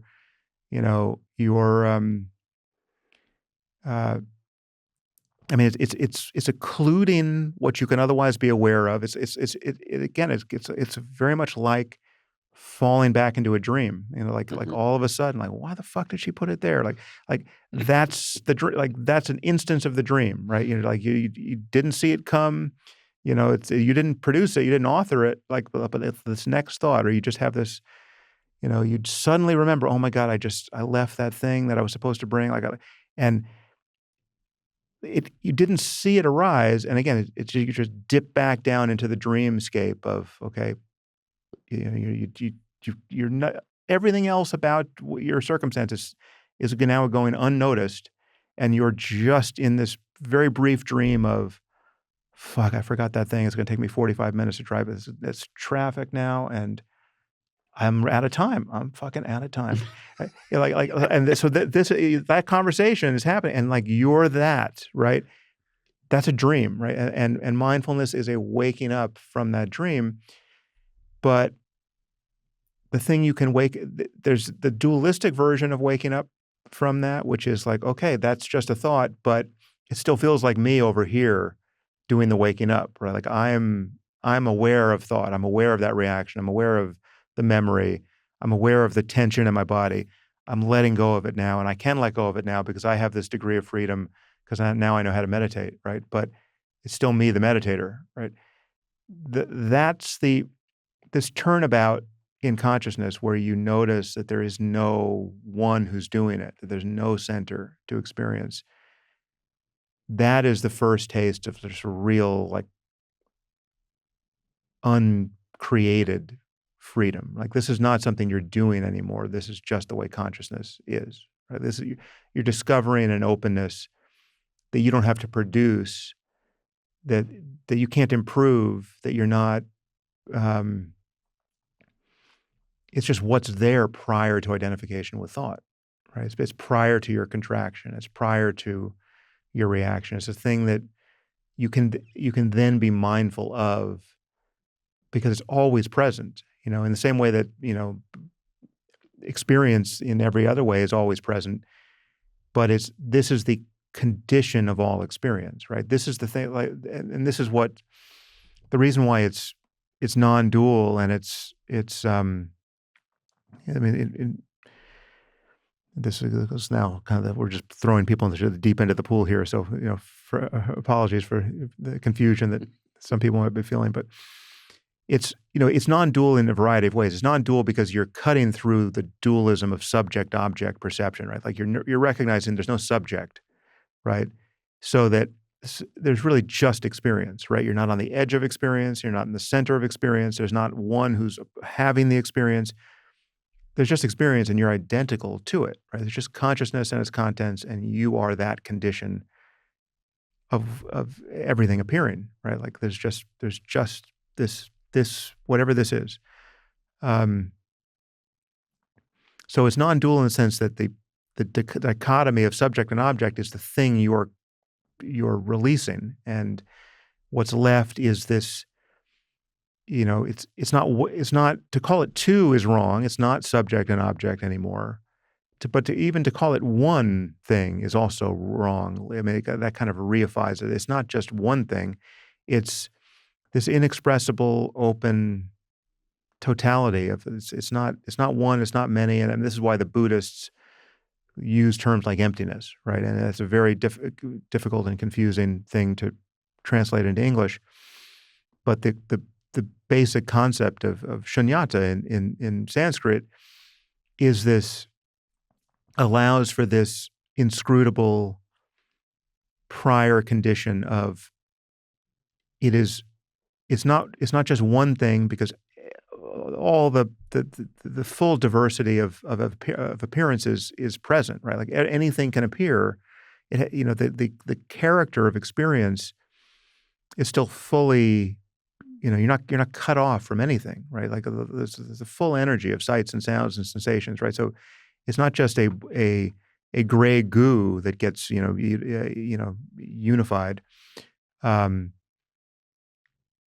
but sort of allows for many things, but it's not because there's no subject over here appropriating those things or in relationship to those things. It's not. It's no longer dualistic, right? So it's not one. It's not one. It's not many. It's not two. And so what the Buddhists do, and I think they're right to do this, but again, it's hard to explain. They give this category, this concept of experience, which is usually referred to in negation. Right. I mean, emptiness is a term of negation, or selflessness, or it's unconditioned, or it's unconstructed, or it's I mean, in the Tibetan tradition they do allow for some kind of positive conceptions. I mean, they talk about non-dual awareness, or they talk about the Dzogchen teachings of Dzogchen means great perfection or great completion. Right. So it's There's some uh, seeming kind of affirmation of what this thing is, but I mean, the Buddhists are very leery of reifying anything, right? And it's appropriate because there are many ways to sort of kind of grasp at peak experience, right? And all of that grasping, all of that trying to hold on um, to some kind of high is a deviation point. It is a way of on some level, um, selfing again in however in whatever grandiose a way one can be doing that. And this is now to take us even further afield. This is one way in which the psychedelic experience, which many of us have found so useful to this project of learning how to meditate or building a contemplative life. It's one way in which it can be profoundly misleading for people because psychedelic experiences, almost by definition, are characterized by very different expansive experiences. Right? Like what you've done when you're having a psychedelic experience is because you've taken this drug that has a predictable effect, and you've done it for this reason, you have produced a wholesale change in the contents of consciousness, right? And this can give you, in some cases, a clear insight into what I'm saying, into emptiness, into selflessness, into the non-duality of consciousness. But because you got that insight by just changing everything, it's very easy to get the sense that, okay, freedom is a matter of changing everything. It's a matter of having very different sights and sounds and sensations. And it's like, it's got to be, freedom is, to be a Buddha or to be enlightened or to be really on the path to any of those things. It has to be a matter of just this very expansive change in the energy of experience, right? So, and it could be feeling, much, much more love or much, much more compassion or bliss or rapture or just, a kind of a pyrotechnic change in the visual field. Like if you're, if you're actually thinking of proper psychedelics like LSD or psilocybin, well, then everything just looks different. Right? Like everything is just so much more beautiful, right? And like the trees are, breathing and, it's just like the light, like there's just this kind of prismatic, incandescent change to everything. Like it just light is all of a sudden so much more of a thing, right? And the energy of the world is so much like you put your hand on a tree and like like you can feel your energy body merge with the energy body of the tree, or it certainly can seem like that's happening, right? And so like you could do that for an hour and a half, and that's the most interesting thing in the world. And so you have to have that kind of mind in order to get closer to this thing. Right. But all of that, those are all just changes in the contents of consciousness. And the thing that meditation is really pointing to is it's not that has no relationship to any of that. And you do tend to have those kinds of experiences more and more when you're the more stable you get in the practice of meditation. But the thing to be recognized, the centerlessness, the emptiness, the selflessness, the illusoriness of the ego, all of that stuff, that's here right now in the midst of a totally ordinary experience, right? Like nothing has to change about experience to recognize that. And so, and that's where these further ramifications of non-duality come out, which is to say that, like, I mean, let's say you're experiencing, impatience or anger or fear or some like classically negative mental state, and then you suddenly become mindful of non-duality, right? There you can do that and recognize it, and it's fully recognized. I mean, the centerlessness of experience, the illusoriness of the self, the freedom of all of that is fully present in the first instant, right? Even before anything has changed about your experience. So like if you're angry or impatient or annoyed or whatever the thing is, anxious, fearful, sad, the energy of all of that, that mental state can be still fully present. and that when the center drops out, the freedom of selflessness, the freedom of emptiness is fully available even before anything has changed at the level of experience, right? So your freedom is not contingent upon the subsequent changes that will in fact happen because then you've become mindful. You're no longer thinking about why you're Right. should be angry, whatever it is. So I'm not saying that there isn't uh, implications for the character of your experience in subsequent moments, but the, the the real non-duality of this is that on some level, anger isn't even anger. Like anger recognized is also just non-dual wisdom, right? And so it is with any other negative emotion. Like it equalizes everything in the end because there's just consciousness and its contents, and there's no center to that. Let me just jump in on that for a second. Mhm. Let's take a moment of anger or a moment of spaghetti sauce on the shirt or whatever it Yeah, is. So that might be dualist setting the bar too high, but yeah, yeah. dualistic Mm, mindfulness. So the way most of us experience mindfulness, which is, oh, okay, I can see this has happened. I can notice that I'm angry. Um, right. Maybe I can summon some investigative powers, like, oh, I can see that anger isn't a monolithic thing. It's a compound. It consists of buzzing in my chest, self-righteous thoughts, ears turning red, whatever. And in that putting of anger through a cheese grater, we are less uh, we're less owned by it. Mm, What's the difference between that dualistic mindfulness, I am doing all of that, right. and a non-dual mindfulness where we're having the same anger? What is the increase in freedom if we're going from dualistic mindfulness to non-dualistic mindfulness?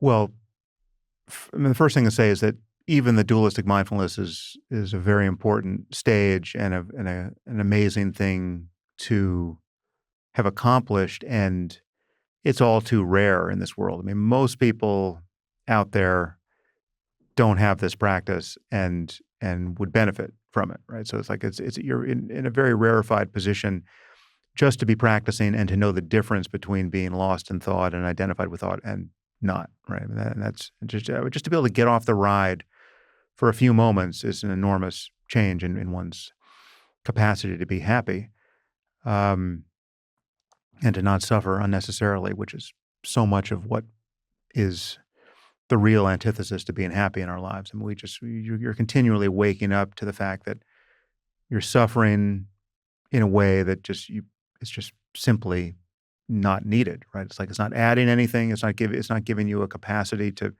do anything different. It's just extra pain. But the difference is with dualistic mindfulness. I mean, certainly in the beginning, and I mean, even for the longest time, what we call dualistic mindfulness, much of it isn't even mindfulness, right? Because it's on some level, it's a stratagem to change your experience, right? And so to make that concrete, you feel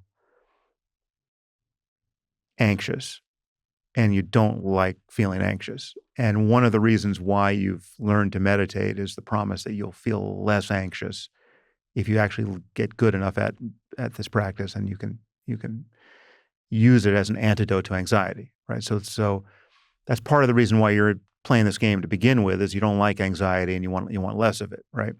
So that contains within it the germ of aversion that is going to ride along with you Hmm. for the longest time, which is itself a corruption of the whole project of becoming mindful. Because mindfulness is dualistic mindfulness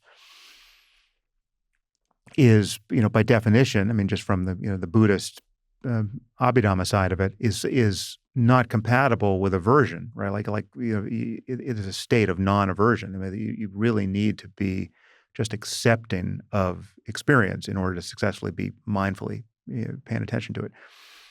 So the game, and it really is this continually fascinating game of is what was one of noticing kind of counterfeits to mindfulness.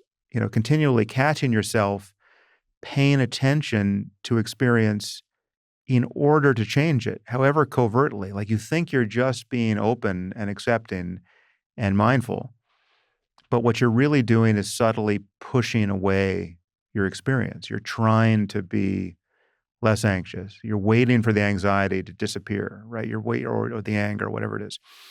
So that covert agenda is in fact corrupting to the practice, right? It is itself a very standard way of just practicing aversion, or greed, or what, depending on the context, or ignorance. I mean, or all three. I mean, you're practicing the, the core kind of faults that mindfulness is the remedy for, and you're not noticing that, and you're calling it mindfulness, right? And so that's that's the predicament that many of us are in a lot of the time as meditators. We're trying to pay attention.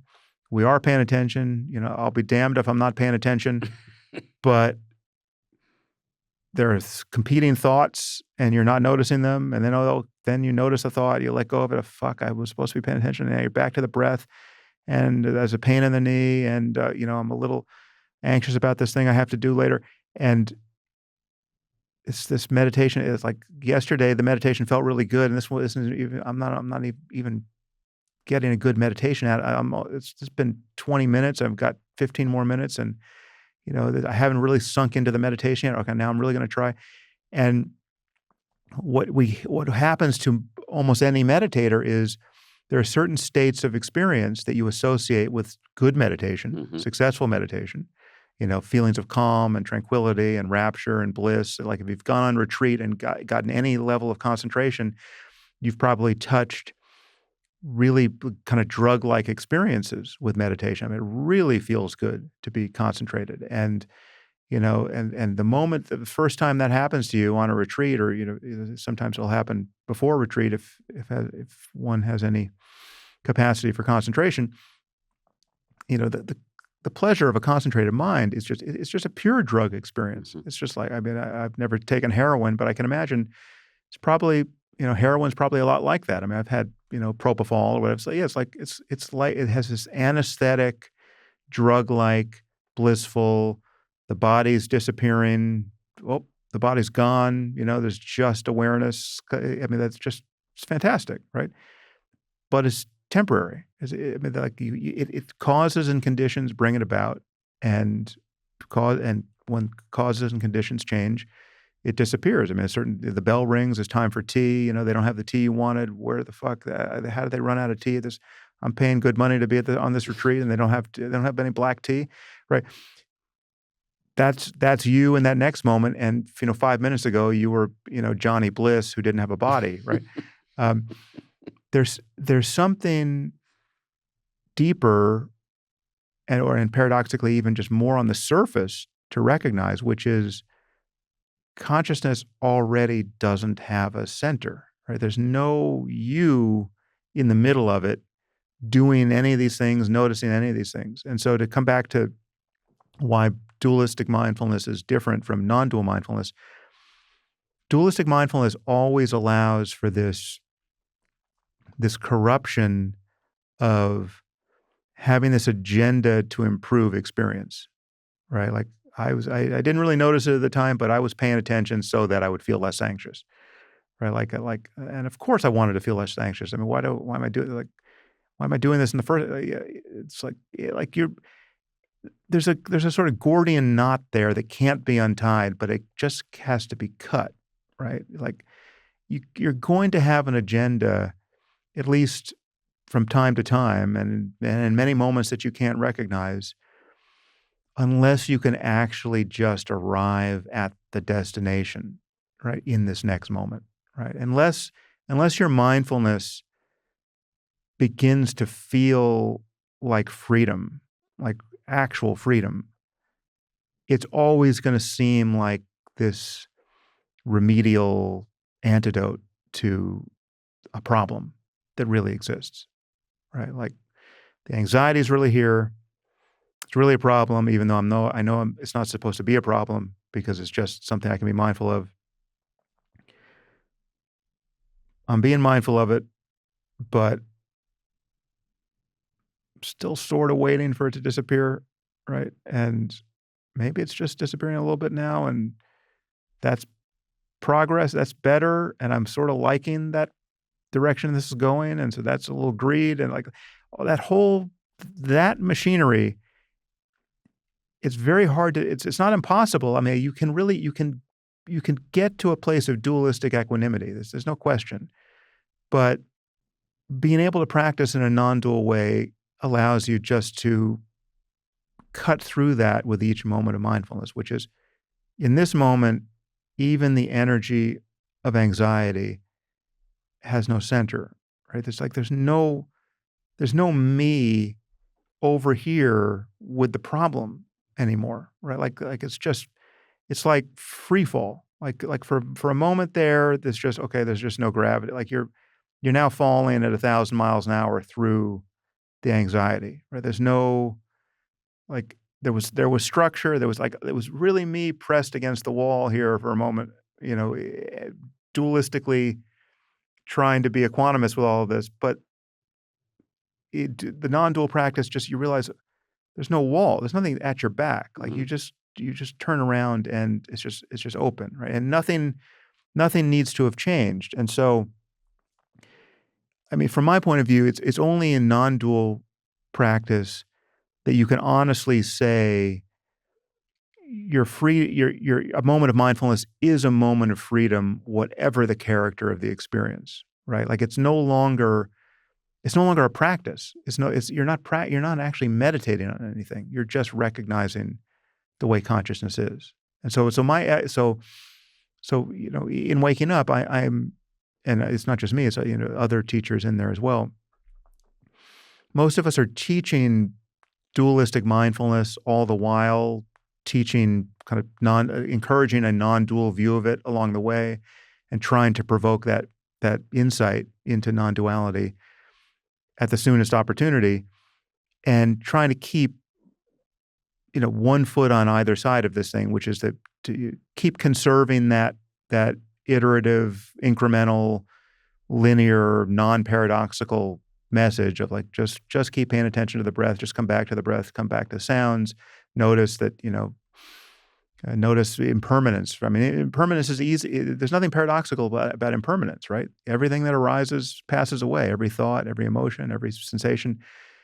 There's a radical freedom in just noticing that, right? I mean, just noticing that every time you've ever been angry before, it's always disappeared, right? Like just like nothing is permanent, right? So, and to notice that on a more microscopic level, as you said, even in the presence of anger in this moment, you notice that it's not even just one thing; it's a Mhm. composite of things, and that all these things are changing, right? All the sensations are changing. It's a cloud of sensation. You keep all of that going, but I'm still trying to remind people that on this other side, there's this paradoxical message and opportunity, which is you can wake up from the dream that any of this is a project, any of this is a problem that has to be solved.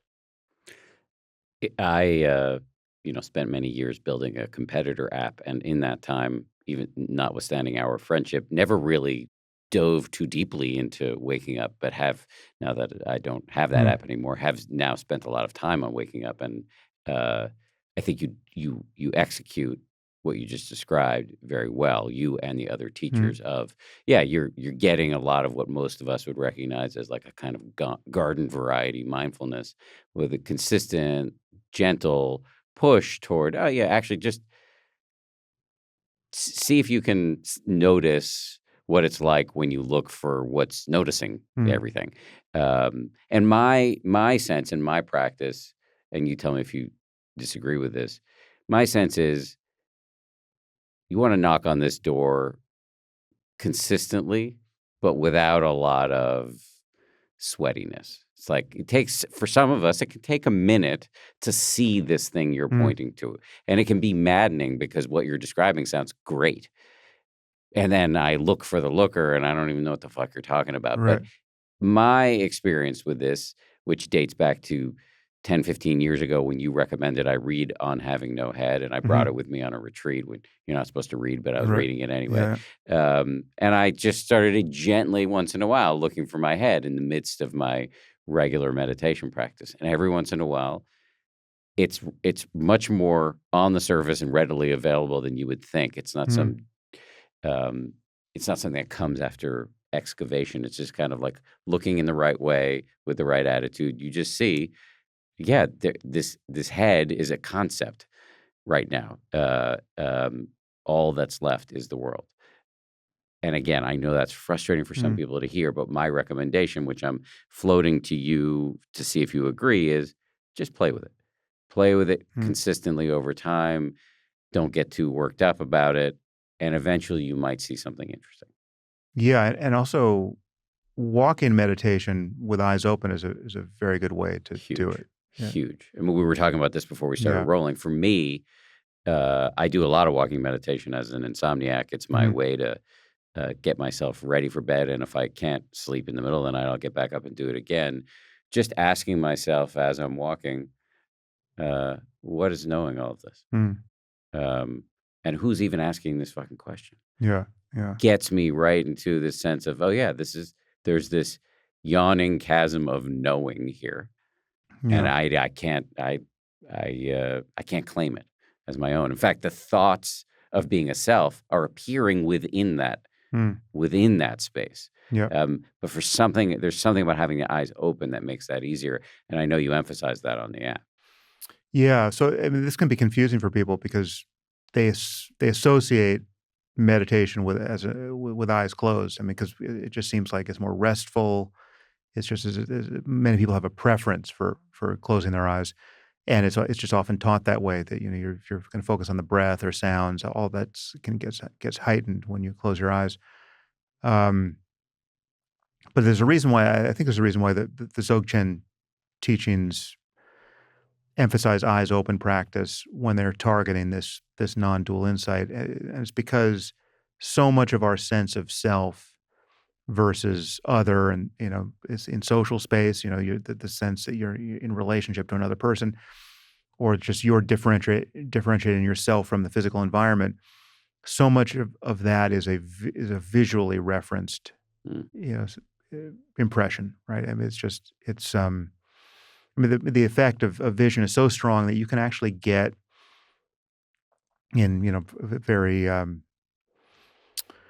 artificial, laboratory conditions, you can get what's called a body swapping illusion. Like if we put a headset on your head and one on my head, where my eyes get the input from your goggles and your eyes get the input from my goggles, and then we stand looking at each other, we can get the impression of being in the other's body. Like they can be just like a Mm. the our sense of being in the world is just so overwhelmingly a visual sense, most of the time.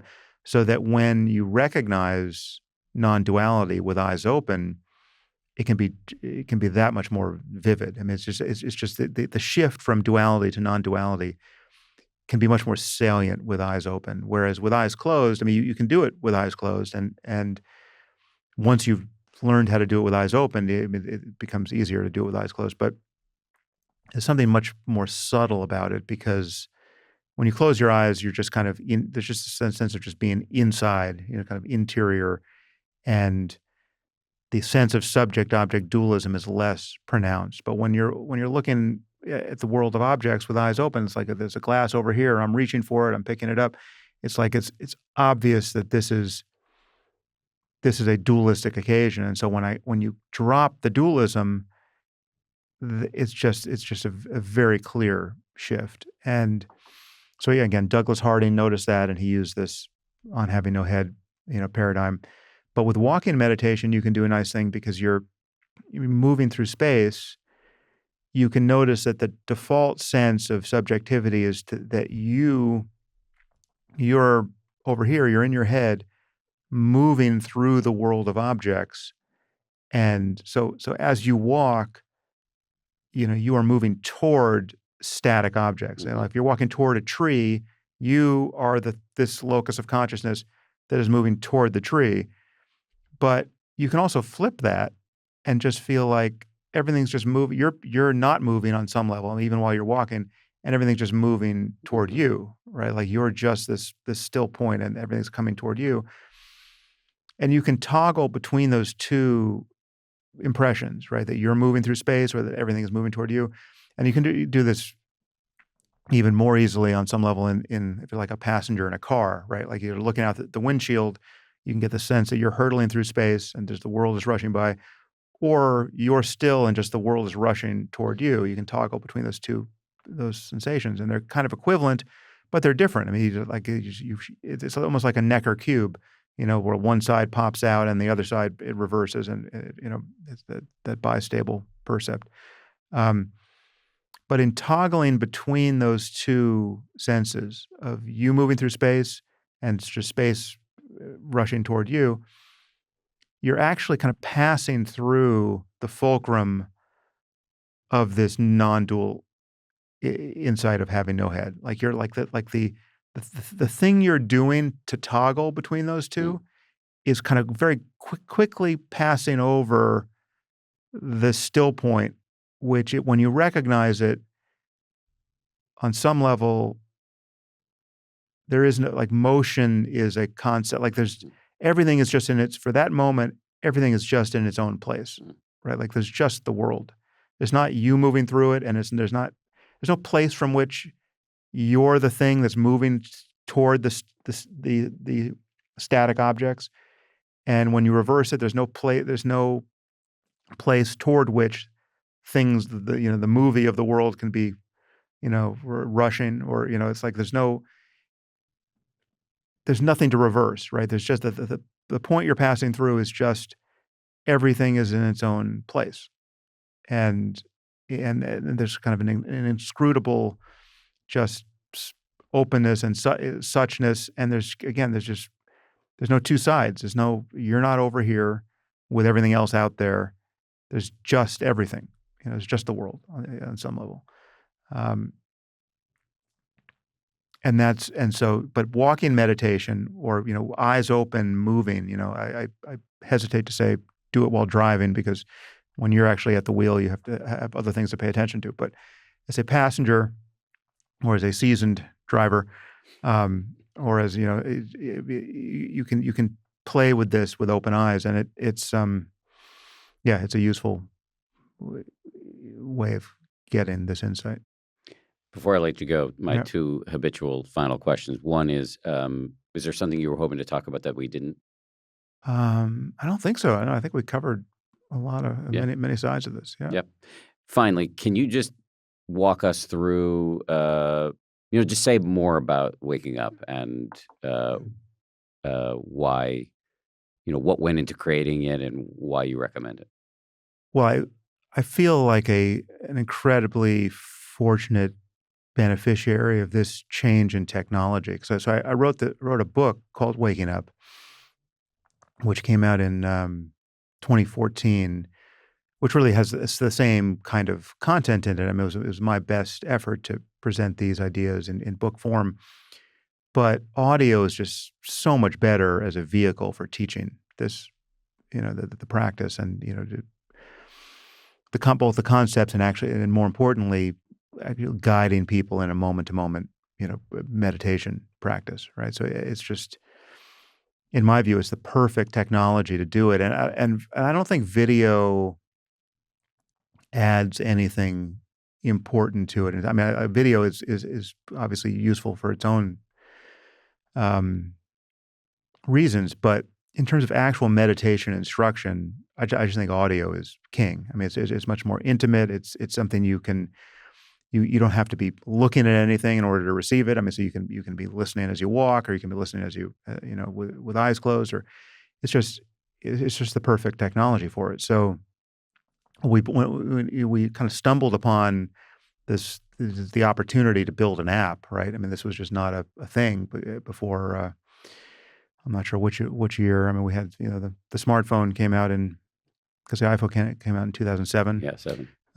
But, the app ecosystem gradually got built out there. But um, it just, after I wrote the book, I saw an opportunity to create this audio version of it, which is just, in my view, so much better than a book ever could be. And so there's the introductory course, which is my best effort to lead someone from, the very first experience of meditation through everything we've been talking about. And then there's what's called the daily meditation, which is just me kind of continuing in that vein. But then there's just many other teachers and practices now in the app, and different categories of content. So there's the practice category, which has me and many other teachers teaching, guided meditations. And then there's the theory category, which is much more of a discussion about, along the lines we've been having here, just how can we understand the practice in the context of just various concepts we have about, psychology or philosophy, or, just, a scientific understanding of, what it is to be a person in a world, or, politics or anything else.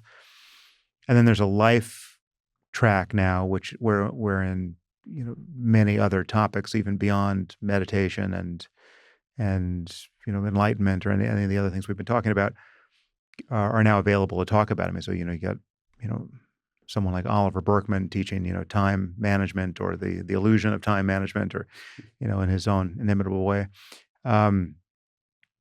And so, yeah, the app is well in the process of outgrowing any of my contributions to it. There's just a lot in there: cognitive behavioral therapy and stoicism, and, just many things that are not mindfulness practice per se, or meditation per se. And now, of course, with me, you and Joseph Goldstein. Yeah, yeah. So we have this. Three of us did this mini retreat, or I had this brilliant idea that you and Joseph should do a mini retreat and have conversations, to extract his wisdom. And then I realized, well, why would I miss this retreat? So the three of us had a mini retreat in Maine, and we'll be, if we haven't released them yet, when you release this, that audio will soon be on the app. By the time this is recorded, by the time this is released, the course, the Eightfold Path course that we recorded with Joseph, will be on the app, and the first of the 4 parts will have played on this podcast feed. Nice, So, nice. yes, Yeah. Well, I'm just listening to that now, and that was a lot of fun. We had a lot of laughs. yes, Yeah. yeah, more fun than one would think talking about Buddhism would be. Yeah. Yeah. So that's I think we're doing the final edit now, but I mean, there's very little being cut out. So I think that's 8 hours of conversation with you, me, and Joseph. It was a good time. Yeah. As was this. Thank you for making time to do it. Yeah. Oh, great to see you. Yeah. Lots of fun.